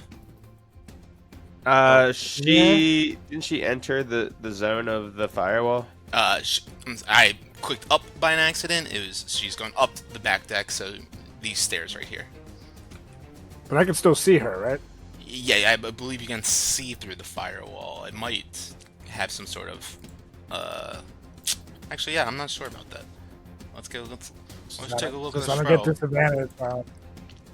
You might, or there might be some sort of something. Let's see, firewall. What level are you?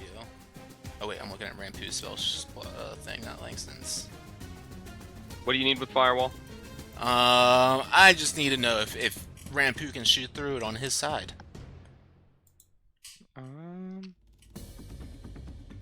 It doesn't say anything that you can. Let's see, wall of Those fire. dudes wrap through it. I feel like an arrow will. Create a wall of fire on a solid put- surface within range. You make the wall to 60 feet. Blah blah blah. It's 1 foot thick. I feel like if something's 1 foot thick, it's opaque. Oh, so it's opaque, so you can't see through it. Yes, so you can't see her. I can. Positive. Cannot. Can't. Got it. Okay, so I'm gonna go ahead and bonus action. Use my Draconic Flat, Nice. and I'm gonna move up as far as I need to so I can see her. And then Okay. I'll take a shot. Yeah, you would just have to fly up maybe 30 feet in the air to be able to see her, probably. Beautiful. I'll do that, and Jake will use his reaction if I hit her. But let's see. Okay. Boom, baby. 26 hits. I can't. Woo! Okay. That is that. Plus Jakey.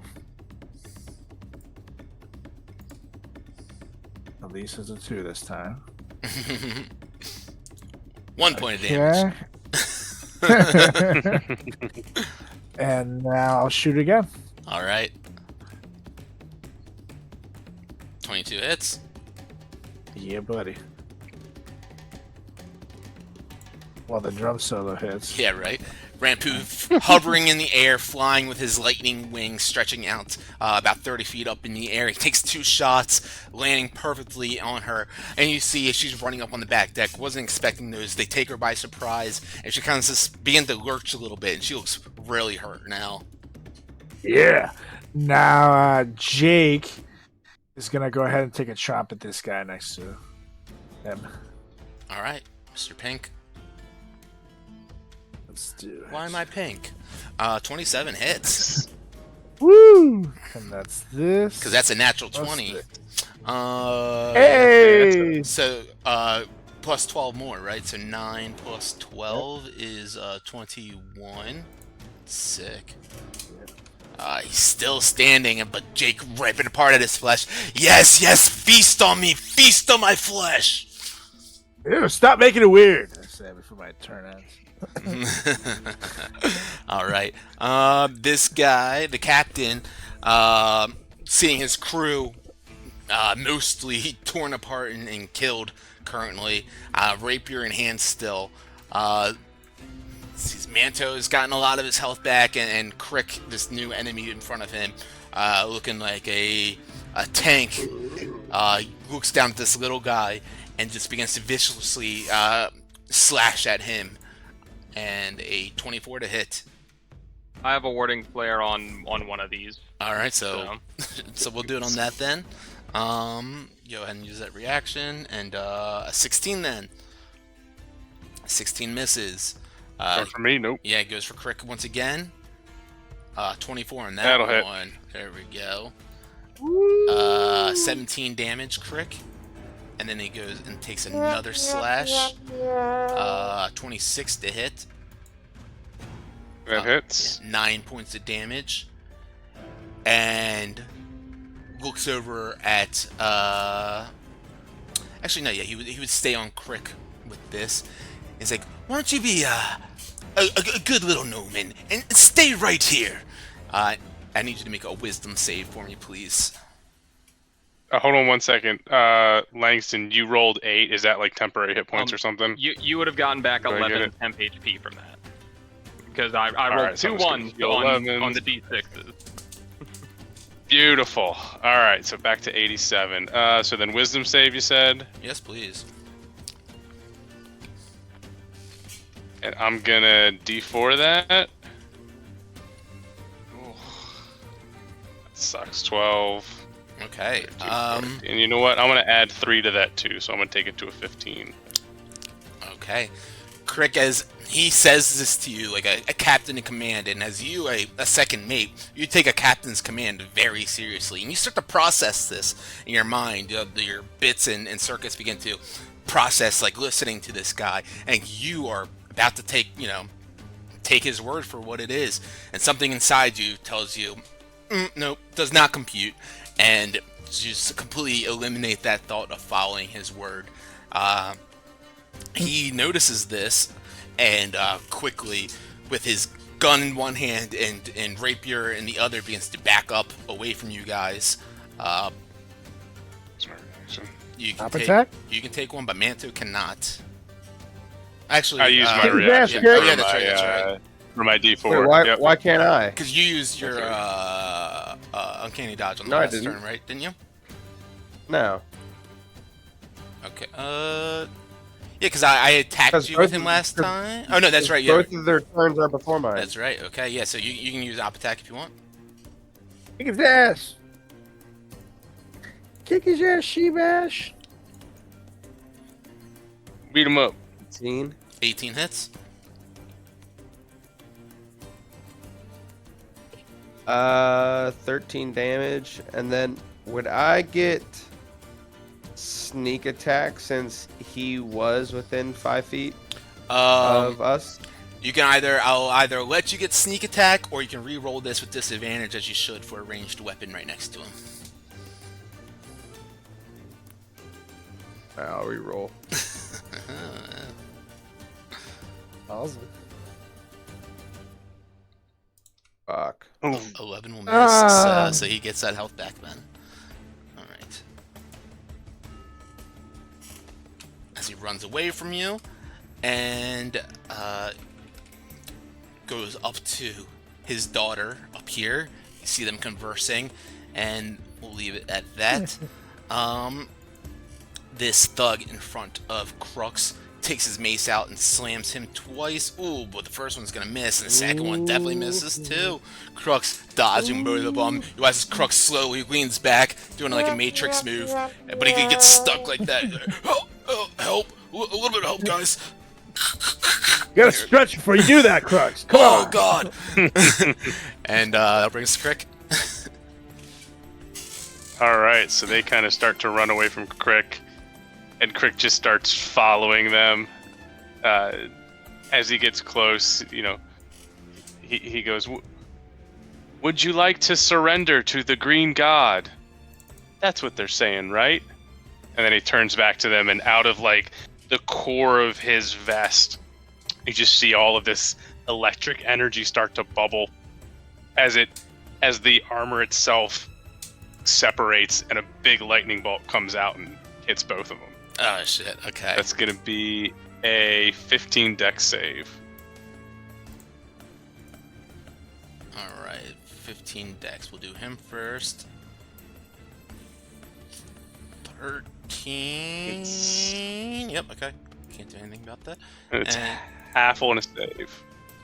dex for her. And can I do anything about that? Nope. Okay, so 39 damage for both of them. Crick, how do you do it for the lady? I think I just explained how I did it. My entire thing just splits out. Lightning cackles through him. Like it actually goes completely through his body, and you see his skeleton like light up for a second, and it exits him, goes right into her, and you see her skeleton light up, but then it like implodes on her body, and she just falls into like a massive yuckiness goo. As she's electrocuted and getting fried, she reaches over to her father. She says, "Don't let them take everything. Grotz will punish us in this life and the after forever." Melts and completely fries out right there. She dies.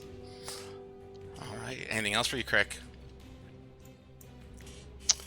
Action, bonus action, we're gonna hit that defense matrix again for a little bit of HP.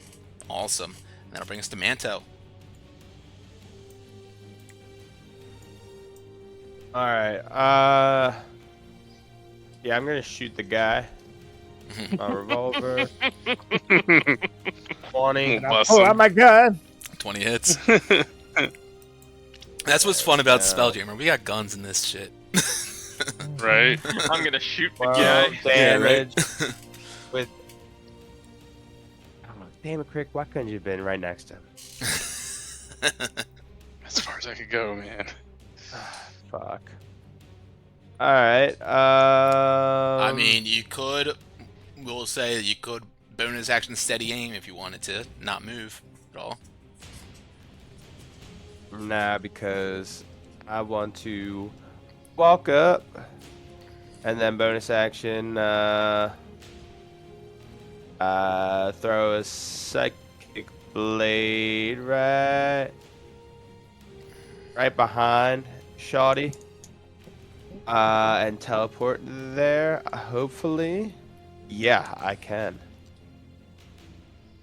Boom.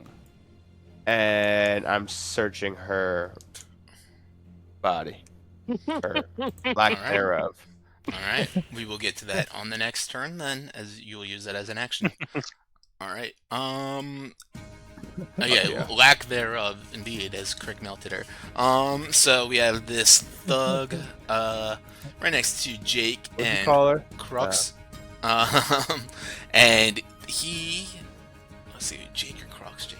Crux hit him last, so he's gonna go for Crux.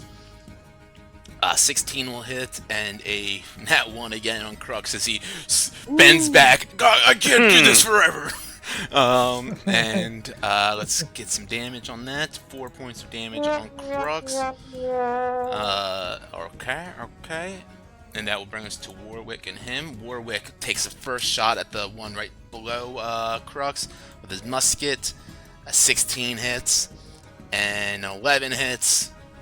With these 2 shots, takes him down as the guy just flies back into the wall of the ship deck right up here. And as he's hunched over, back against the wall, legs spread out, looking at the blood just trailing down, he just kind of looks at it, pulling into his hand, and starts laughing.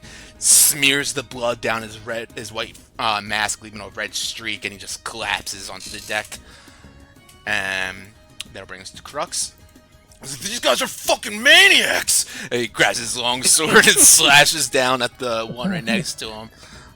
24 to hit and a 22 to hit. With both of these, he takes this one down too. The first hit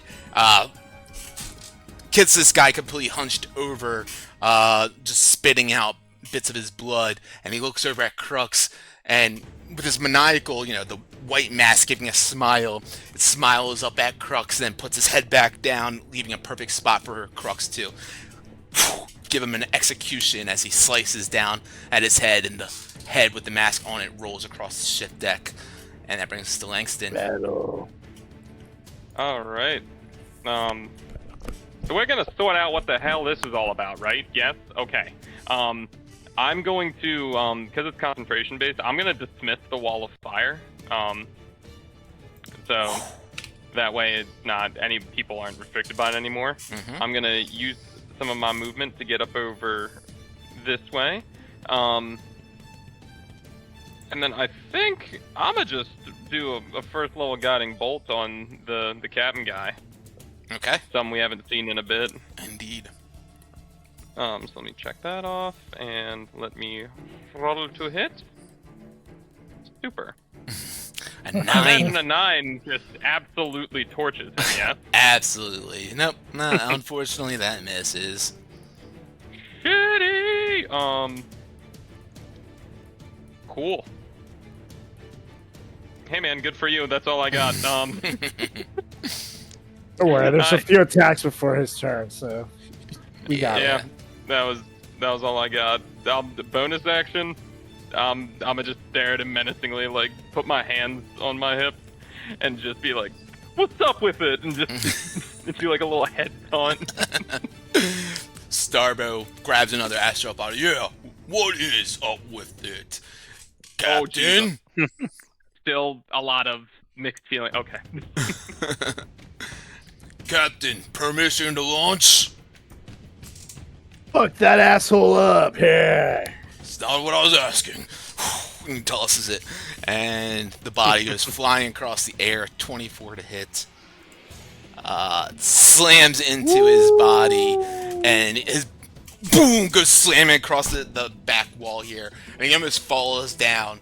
He puts both hands up on the ledge to keep his balance, and he looks over at Crick on one shoulder and Manit over the other shoulder, and with that he just starts to smile and laugh, and that brings us to Flinch, and he yells down, "Oh, forget it, Garganel!"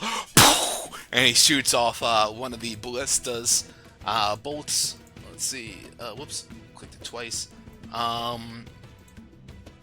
That's actually going to miss. That first one will miss. And that will bring us to Rampu. As the bolt just goes poof, flying between him and Crick. It's, ah, shit! Maybe come on up here! And Rampu, you're up.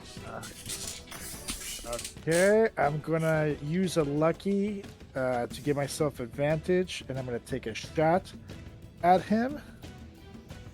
Sounds good. Let's see. He's hunched over there. Ooh, Ugh. it's gonna miss. I'm gonna use my inspiration to reroll. All right, super inspiration.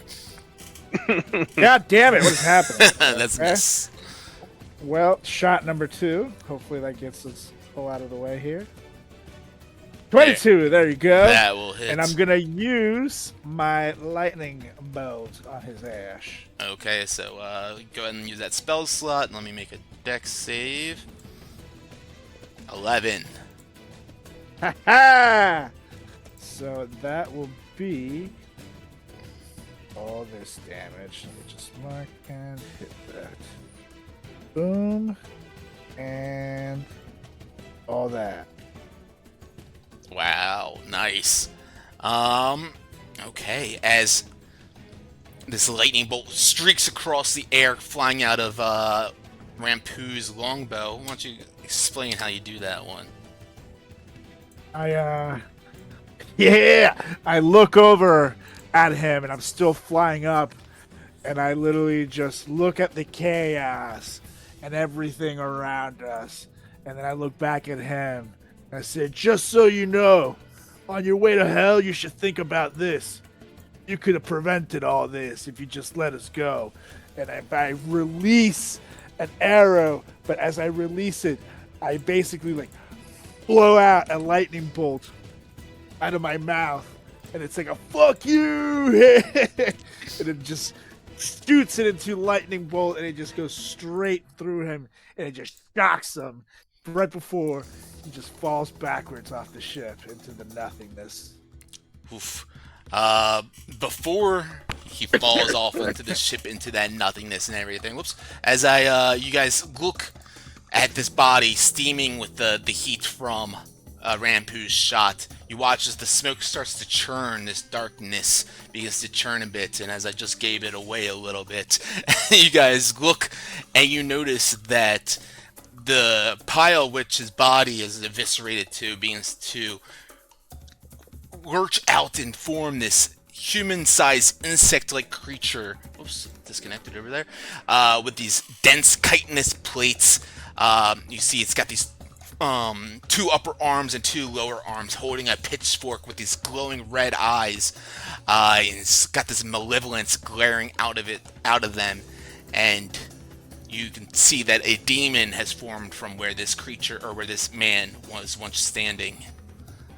And anything else for you, Rampu? That was 1 attack. You're muted. Hit the demon. Oh, I had missed the first one. So Oh, that's that right. was good.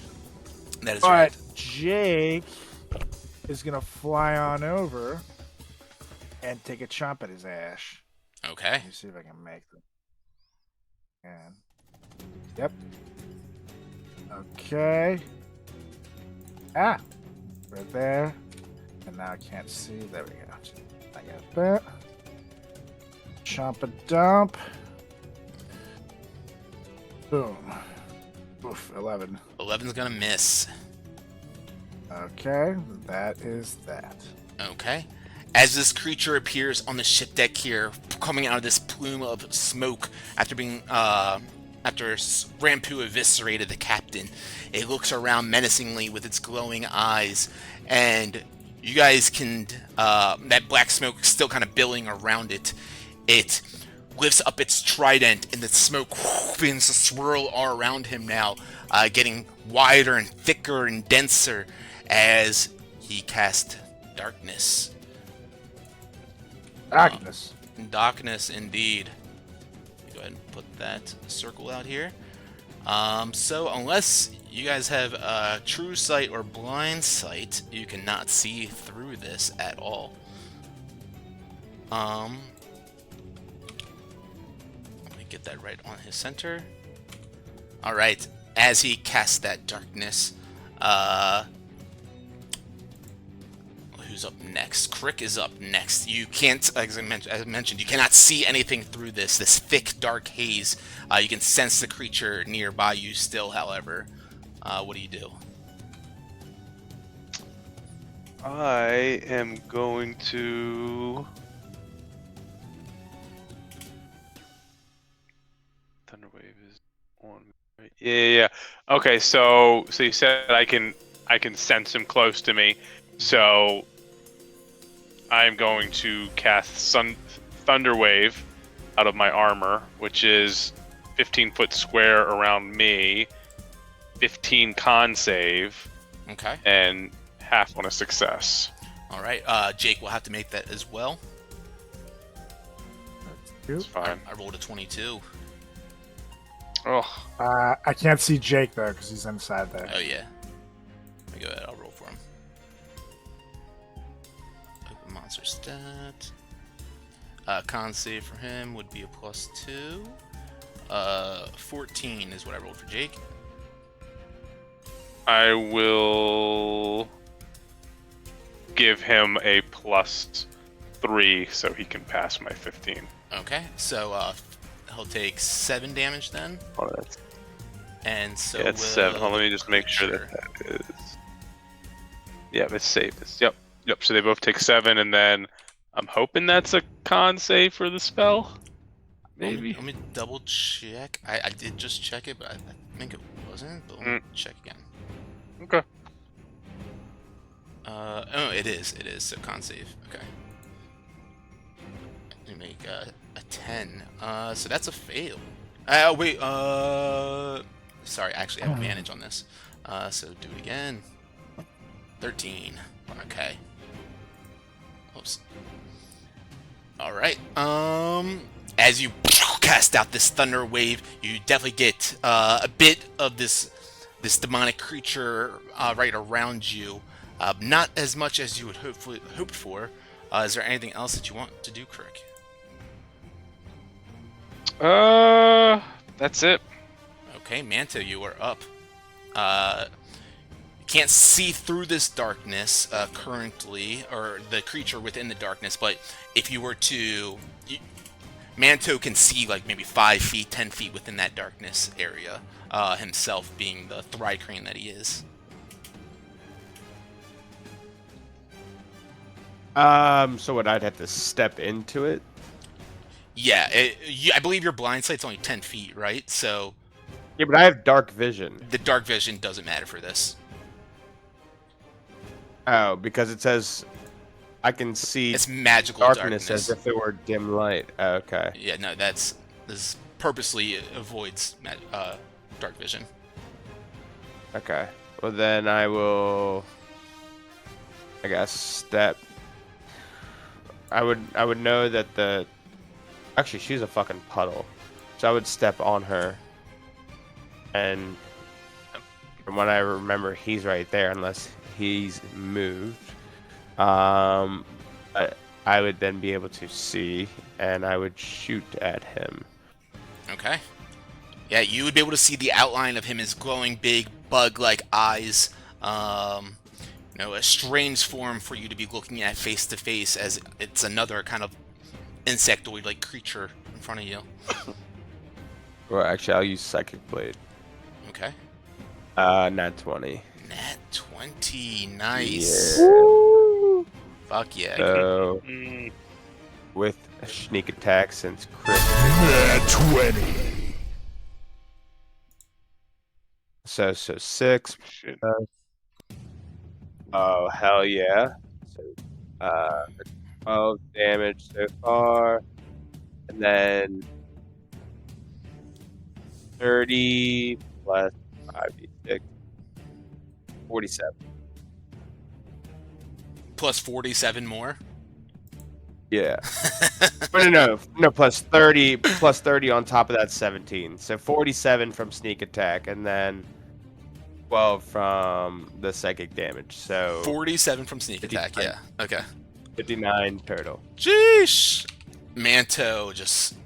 this is something, that's a huge hit. Go ahead and describe how that goes down. Yeah, I would, I'd be like, oh, this fucking piece of shit. Try and turn it all dark. So I would disrespectfully step over my girl, and my eyes would kind of like flip, and I just see this like glowing aura, and he probably just assumes that I can't see him, or no one can really see him at this moment, and so he's not really paying any attention to me, and he's focused on Crick, and so with Crick being right next to him is like the perfect time for me to focus my psychic blade, and like I just throw a bullseye right at the back of his head, and just like it like implodes from the psychic blade. Yeah, fucking amazing. He just kind of locks up as his trident was pointing in Crick's direction. It goes straight up now. That was your action. Yeah. Bonus action. Now with advantage. 23. 23 hits. And 8 more psychic damage. And how does Manto kill him? Yeah. That was quick. Yeah.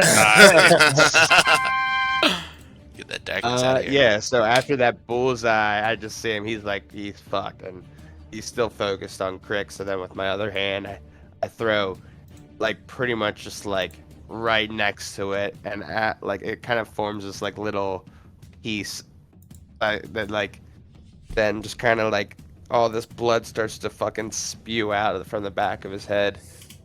And I would then be like... Then I would proceed to start searching my girl and realize she didn't have any handcuffs, so my infatuation was moot. And that is where we're going to drop out of combat, as all the enemies of this ship have been annihilated. Completely annihilated. The plank between the two ships still connecting you guys, and Langston on the area between the two, Rampu on your guys' ship currently. A couple of bodies strewn across the deck on that ship. How do you guys proceed from here? Yeah. Stormbreakers! Loot the living shit out of that ship. Manto, lead the search. Put your skills to use. Get anything that we can use. Materials, weapons, supplies, food, any garlic. Extra garlic for Crick, you scallywags. Let's go. Yeah, I would tell Crick and everyone to kind of start searching the rooms while I'll take a moment with my girl. I kind of run my Rykkreen like arms through the liquid that once was her, and just kind of like run it under my eyes like eye black. And I just kind of chuckle, but it's all like internal chuckling, but they would still hear it in their heads. It's so like, wet. what the fuck? It's like, but I would then proceed to search the two, and again I'd be like, search the rooms down below. Crick, what did the leader say to you again, or the girl say to you again, as she was going down? they mentioned that not to let us Not on Crick. Noted. Take everything. I think this ship might be filled with like treasure. It's kind of what that I they thought. took I off heard. of all the other people. Yeah. Oh. Believe me. I go ahead, get started down there. I could use a moment up here, and I'll be down there to meet y'all. Jake's gonna stick with Crick in case there's something else on the ship, or like to help carry shit. And on Excellent. my end, I'm gonna take I'm gonna look down at these corpses. I'm gonna take one of their masks off just to see who's under there. You slide one of these white masks off, and underneath of it, you find each one of these men. As you maybe take two of them off, you see completely shaved heads, shaved eyebrows, no facial hair whatsoever, and the first one that you pull off is a humanoid. The second one is another kind of like human-like race, maybe a potential like a half elf or something like that. But no no spacefaring races or anything like that. But they all seem to be stripped of their personal identities almost. I have a feeling it's a good thing we defeated these fools, or else we'd all have stupid shaved eyebrows too. Like, who does that? Who shaves their eyebrows? It's so stupid. Cult typically do that in cult behavior. That's why you should never join a cult, kids. Write that down. Anyways. Join cult. No, Crick. Listen, they try to coerce you with sweet words and garlic. Don't fall for it. I'm gonna bring the baldies and all the corpses over and say, we got you some fresh equipment here. So now they won't smell so bad. Hey, I was beginning to run low, but I think we'll be stocked up for quite some time as long as we don't run into any more troubles, Captain. Amen. And No, I there's look back at over least to the 5 gents. men. I said, gents, see if there's anything that we can use to throw as well in your quests for stuff. And I'll make sure to work on getting him proper ammo. Excellent. So Crick and Langston, you guys were going down below deck. Is that what I gathered? Yes. Also, what was the With name? Jake. I can. Yeah, And Jake's Jake, coming yes, with us. yes. I can roll for this if needed. But what was the name of the god who said they'd be tortured in this life and the next? I did not get to write it down. The person that they Did worship. potentially anyone? Yeah. Lady Gaga. Grot. Grotz. That's what. Grotz, Grotz. yeah. GRAZ apostrophe ZT. Apostrophe. Grot. Tuesday. I had Grots. TZ apostrophe ZT. Grotz. Okay. Can I roll like a history or like a religion check to be like, would we have? Oh my God, 2 Z's back to back. That's so cursed. Can I roll like a history or a religion check to see if anyone has like encountered him before, if he's like an offshoot of something? I know we're in space and it's been like few and far between, but would we have run into this at all? So if that's what you're trying to piece together, make a history check. All right. Boop, boop. Yeah, we're killing it tonight. That's a 7. You know, since being out here with the Stormbreakers, that's not a name that you've come across, heard, or anything. You've certainly have not seen any crazy guys in a white mask like this, the white horned, smiling mask, and yeah, it seems very, I don't know, esoteric, strange. Cool. Well, this is nightmare fuel for Langston. All right, well, we'll deposit that in the vault, never think on it again, and let's go searching. And I'll head down to the lower levels of the ship with Crick. Okay. As the two of you and Jake begin to go on down there and search around, it's not a large ship, not a large storage area or anything. You see that there is a the spellcasting helm, which kind of is a like black obsidian chair with these glowing red crystals below it. As you guys search around, go ahead and make go ahead and make investigation checks for me. All right. I will give Crick guidance for his. Okay, cool. So I will accept that. This plus nice. that. 20. Crick, as you're in this spelljamming helm room and kind of poking around a little bit, you come across a book bound with this dark leather. Seems to be a ledger of sorts. I would definitely investigate the ledger. Hoping there's inventory on it. Yeah, as you begin to look through it, and with your 20 on here, kind of trying to find some like notable entries, things that stick out to you. A couple of things on there are that 25 gold ingots were delivered to the Abyssal Mirror, emissary Althara approved, and there's a farewell report filed. There's a marking for a ruby amulet enchanted minor. It was rejected for insufficient magical potency. I'm not sure if you guys are able to click these and read, or are these popping up for you guys to be able to read what I'm sending? Cool. Yep. Yep. You see a marking for Abyssal Trident taken from the wreckage of Shimmering Lance. Approved. Personal note added by emissary. The Dark Prince was pleased. You see another one. Captured spellcaster. Offered to mirror. Deemed unworthy. Soul forfeit. Another one. Orders. Only items of unique value of arcane potency are to be delivered to the mirror. Gratz accepts nothing mundane or common. Another one stands out to you. Warning, failure to meet tribute requirements results in forfeiture of soul. Do not repeat past mistakes. And the last one that really kind of sticks out to you is it says directive. The mirror resides within the astral sea.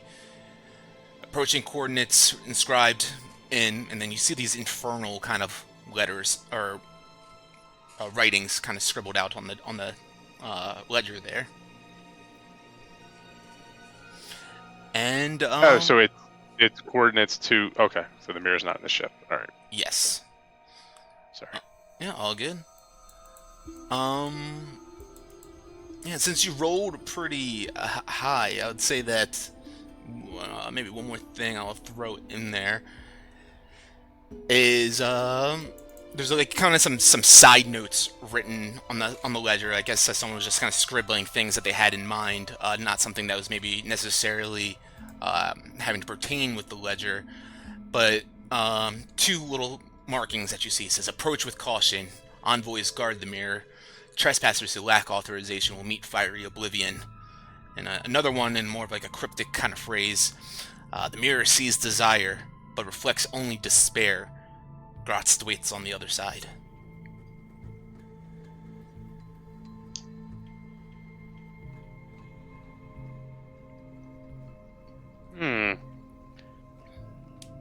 Well, I think based off of this ledger, they were taking some of these items somewhere in space. Am I able to tell if the coordinates are close to us or far from us? Do you speak Infernal? No, I do not. It's hard to make out anything. Type of spell?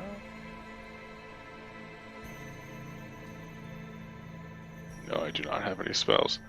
Okay. Okay. And then in addition to that, oh yeah, do you have a question or anything? No, go ahead. Yeah, just in addition to that, as you're kind of flipping through the ledger and reading that, Langston pops open one of the other doors right nearby there, and inside of here, you guys see just stacked piles of goods of all sorts of rarity and specialties. All right. You guys, let's see if this will send properly. Probably not. Let's see. I'll probably send it in the Discord. You guys can add it to the group notes if you want. But you guys find about 500 gold pieces in assorted coins, 2 rubies. You find a silver statuette of a 6-fingered hand holding a serpent. You find a couple of magical items: a wand of the War Mage, a potion of greater healing, or 2 potions of greater healing, Nature's Mantle, a staff of the adder, so the staff with a snake head on the top of it, some sort of a weapon of warning. You see it's got these like flashing little beacon on it, and then of course the spelljamming helm I mentioned as well. That's in that bridge.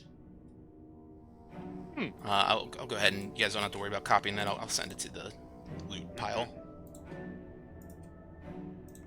Okay. We struck big.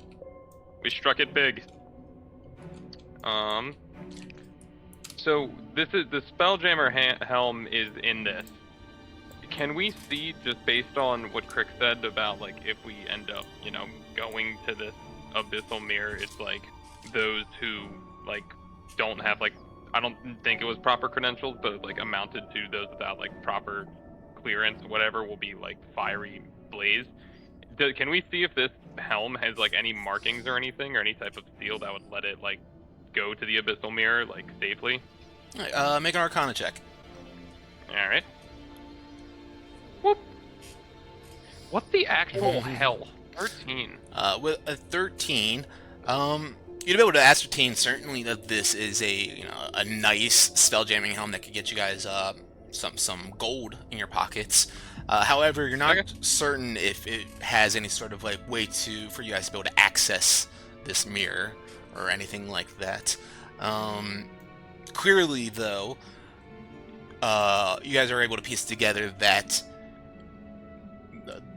the purpose of going to the mirror is to deliver, valuables, treasures, goods, and one with such might, find themselves successful, or maybe they won't. But it's at least one little kind of like step in a direction, I suppose. Okay.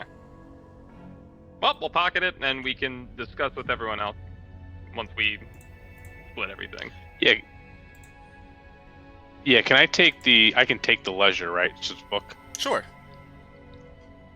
Okay. See if somebody can somebody else can read the infernal. Yes. All You right. give me Okay. 24 hours, I might be a man.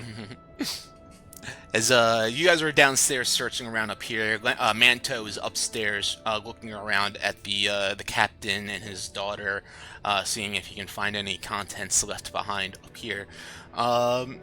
Not too hard for him. It's just like in Double Dare when you're like going through like the GAC and you're trying to find like the flag in there. That's Manto right now. He's elbow deep in bodily fluids, trying to find whatever he can, and certainly he finally pulls out this onyx black scroll tube with a little seal on the top of it. I'd just go ahead. Is that the only thing I found? Yeah. I mean, he's got his gun and rapier, but they don't seem like they're anything too Anything on crazy. Anything on my lady? No, nothing of real kind of use or anything. Then I would open up this onyx scroll tube. Okay. As you open it up, you find inside a luxurious piece of black parchment. I would open that up and see if I can decipher it or read it. As you open it up, clearly as like most, ink and quills, they write with black ink, and you're looking at this on this black parchment, and it's like you don't see anything on there. This is idiotic. Who would do such a thing?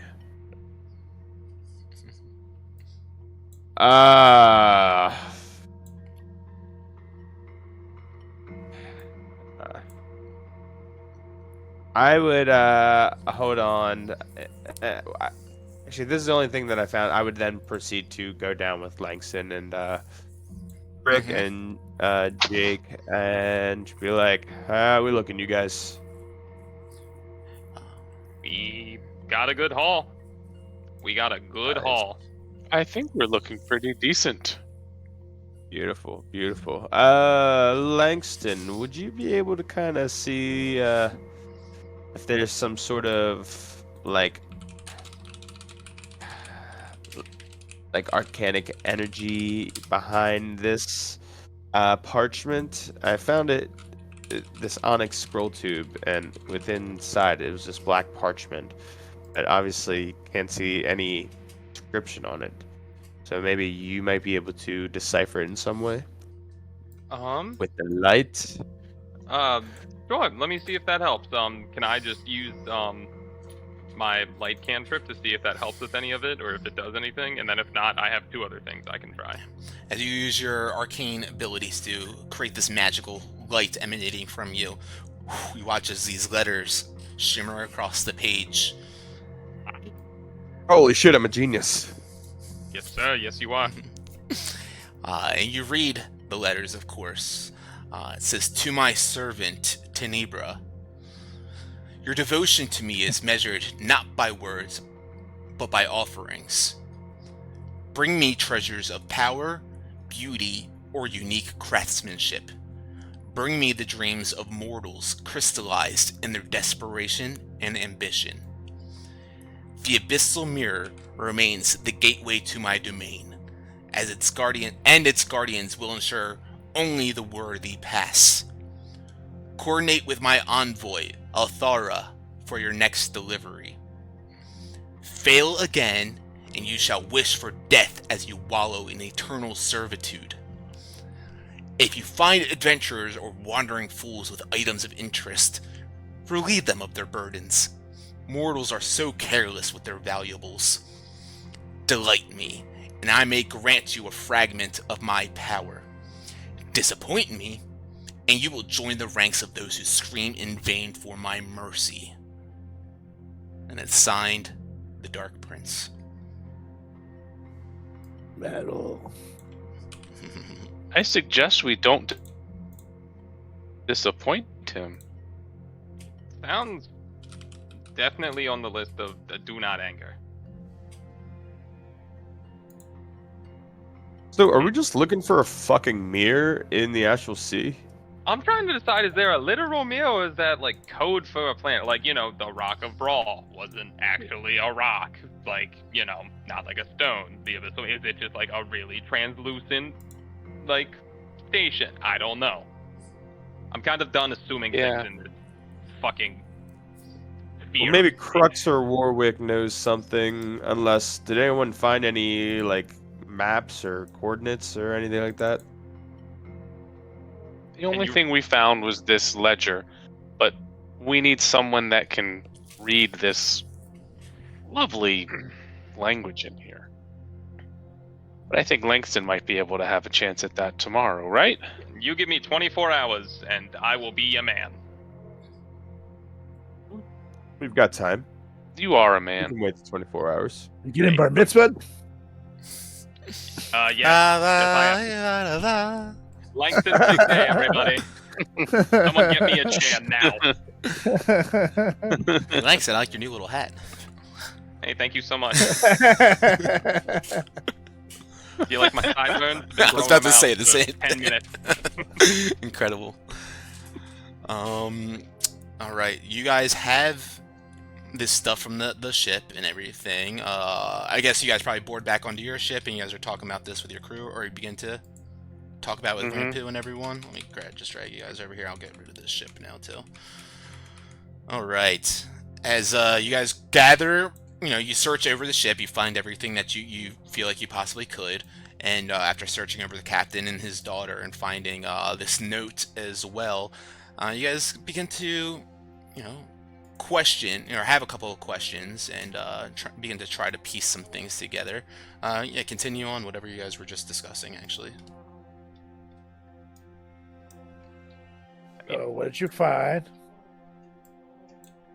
Just absolutely dump it all in front of him. Well, yeah. Better question would be, what didn't we find? Aha! So getting attacked by these assholes was actually the best thing to happen to us. A shame one couldn't stick around. There will be she was others. a jerk. Yeah. Plus, How'd you have to turn into a you look liquid? good on you. I like gestured to the Yeah, I was gonna say, you can say you got it real wet. Yeah, get it? Yeah, I heard that one already. I heard that one. One of those horns had to type away. Anywho, so what the hell's all this stuff? Yes, and I just kind of turn to Crux and Warwick. Anyone know anything about some sort of mirror, perhaps in the Astral Sea? Crux looking at And you. maybe the Dark Prince. Abyssal mirror?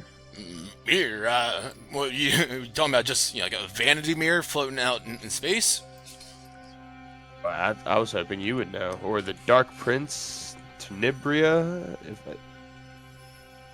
Tenebra, that was the name of the daughter, the woman that you love. Yeah, no, but as you and Crick both mentioned, you know, the Dark Prince or whatever, Garganel is walking up the stairs. You see him like tightening his belt around his waist and fixing his collar. And did you guys been talking about the Dark Prince up here? And where the hell have you been? Oh, never mind, Langston. Don't worry about that. I can't help but notice you're hunched over a little bit. You might want to do something about that. It's like, pineapples? No, don't worry about it. Okay. Oh, yeah, you're asking about the Dark Prince. Why are we talking about him? The ship that we just came in contact with has some sort of connection, I guess. Some trades going on with the Dark Prince, located at this abyssal mirror. Is that what all that ruckus was? You know, they say if the boat is a rockin', don't come a knockin'. I just assumed someone else was having fun too. Nevertheless, Ooh, that means you like 4 times. I thought Flinch was having his own fun and wanted me to. Never mind. We don't need to talk about this right now. Fun would merit. Okay. We could. We very well could. Sometimes Flinch likes to throw me a banana too. We'll just put it that way. All right, both teams, carry on. Okay. Yeah, very weird. As I was saying, the Dark Prince of the Abyss, Gratzt.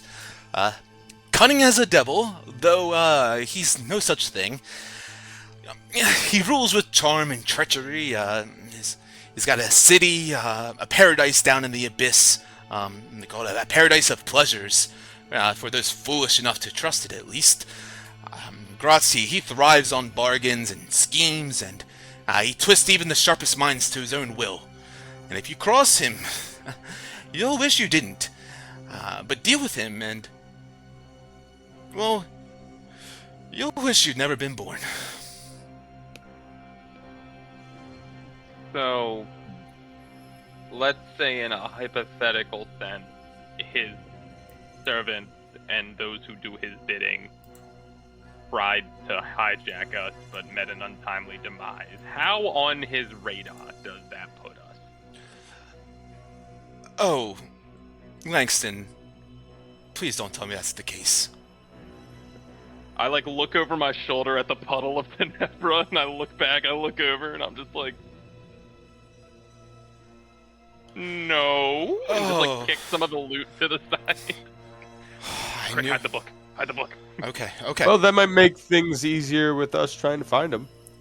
Because he'll find us, probably. Okay. Well, we need to calm down. I'm not freaking out. Talking I'm not freaking out. hypotheticals. We're talking hypotheticals. Okay. Guys, if anybody tries to hunt us down, we'll just do what we did to these fools. Not afraid of no Dark Prince. I just have a feeling it won't be as easy as this time around. I say easy as find out everything we need to find out everything we need, everything we can about this Dark Prince, in case we run into him.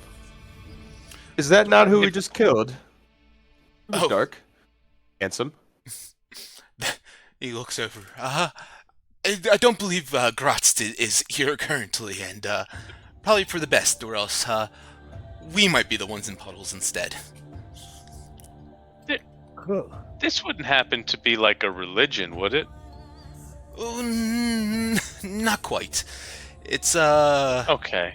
They do have their own beliefs, but I wouldn't say it's a organized religion of sorts or whatever. They believe in pain or pleasure through pain. Yep, Yeah, what, we that kinda answers my noted- question. That adds up. Yep, that checks out. Okay, well then that's definitely who has stumbled across us, or vice versa. So, if I gathered correctly, you guys are looking for some, you said a mirror? Did they mention or something? The Abyssal Mia? Right. Okay. Well... Also, can you read this? And I just open up the book in front of his face. With the ledger and the coordinates. He begins to look over it. If you give me some time, I might be able to. This is heady, really, ancient kind of tongue. We got a stash of time if you need that. Aha! Thank you. I could possibly use that. However, if we're heading to Wild Space. When we hit the edge of it from here, we'll be not too far from where you all actually picked me up at. There's a little pirate outpost near the edge there called Garadia. Many people of all sorts of shady underbelly kind of dealings and expertises and knowledges and what have you, craftsmanships. They can be found there, and for the right price, of course, or by asking the right set of ears, I might be able to find out some sort of information if we go there. Does that sound like he looks over at Captain Rampill. Does that sound like a potential, I don't know, option for moving forward? Or how would you like to move forward instead? I think that sounds wise. I have no problems with it. Brew? What do you guys I think that makes sense. Gets us some information. As long as we can. Yeah. It'd be good to get to a town, maybe get some more supplies and get some information. I feel like we've been sailing stars forever. I'd be down. Yes, I have to agree with you, I don't Crick. A stop for a quick bite, and he shows his fangs real quick, and a drink would be lovely. I could always cook you up something.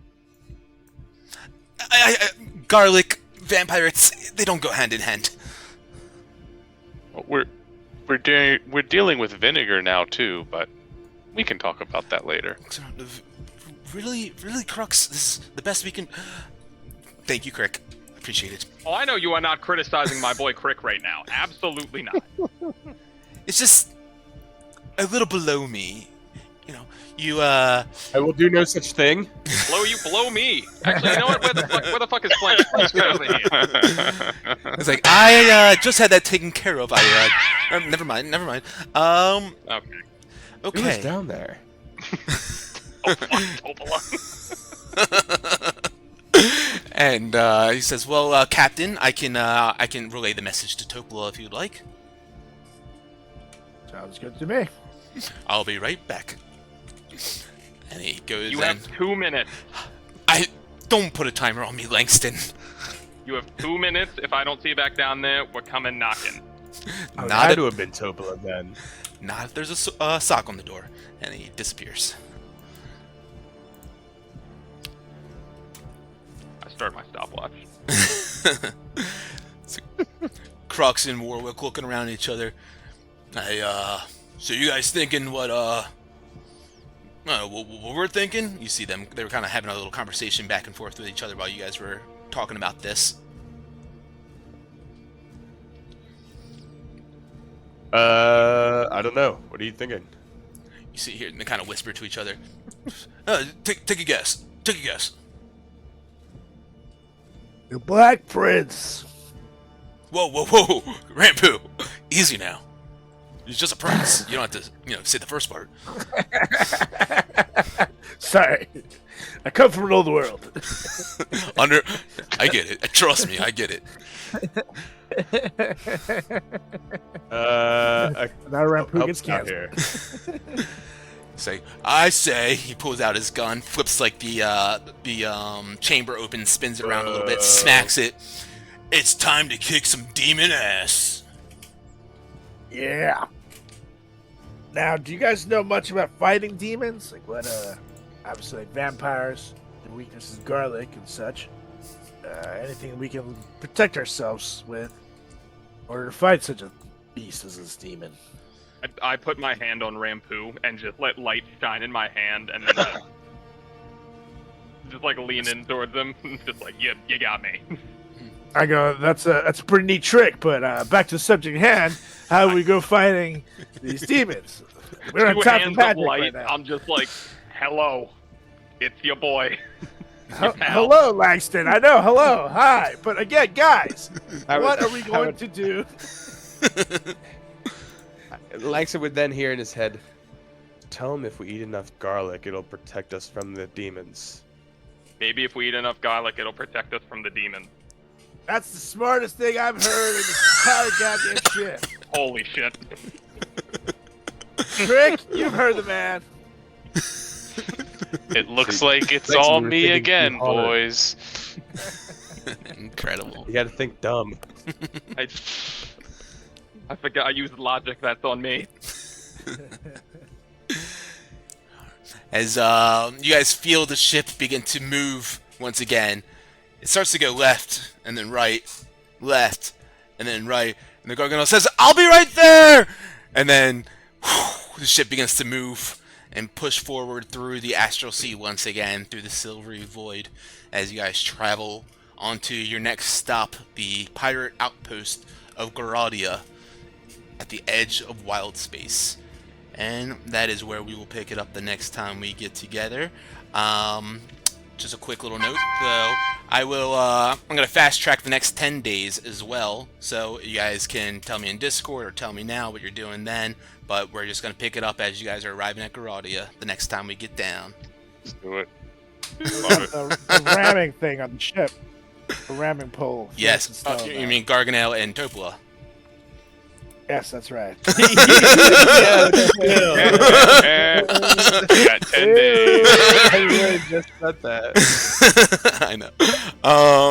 Yeah, so you guys could, if everyone, or Crick, did you have something that you were doing in addition these next 10 days? I gotta check my gold, but yeah, I might try to put together another magic item. Cool. Yeah, I'd say, like, if the whole crew, essentially, you know, maybe Crick doesn't have to, but Oh, yeah. if everyone essentially works towards this, you guys can get the battering ram set up in that next 10 days. That would be awesome. Hell yes. All right, Do so it. we'll pick it up there. Yeah, great job tonight, guys. We got some loot for you guys to split up, so in the loot pile in the Discord channel, go ahead and talk about who gets what, and we will pick it up from there. This Sunday, is it the Super Bowl? No, it's the not. Pro No, Bowl. it's next. Plus, I don't even think I want to watch the Super Bowl. Yay! Is that everyone? Nah, I know you guys will all be watching. It's fine. It's fine. It's fine. Tommy will be watching it. I know. Oh, you're an Eagles I fan, do right? have a Eagles Yeah. fan by That's association. right. yeah. That's right. You got I me. have a show on Sunday, but it's at 7, so I should still be back in time to play. Well, if not, we can do Monday or whatever. But hey, I Well, think this week's just the Pro Bowl, so the Super yeah, Bowl's on but this Sunday, so the it's good. following Sunday, I guess, yeah, we'll do Monday as well. Then we'll figure it out. We'll talk about it. But yeah, go ahead, split up your guys' loot. Make sure you add that gold to your gold shit. Take a long rest on your character sheets, and look out for those goblins under the stairs. We'll catch you next time. Later. Peace. Yeah. Later, Gator.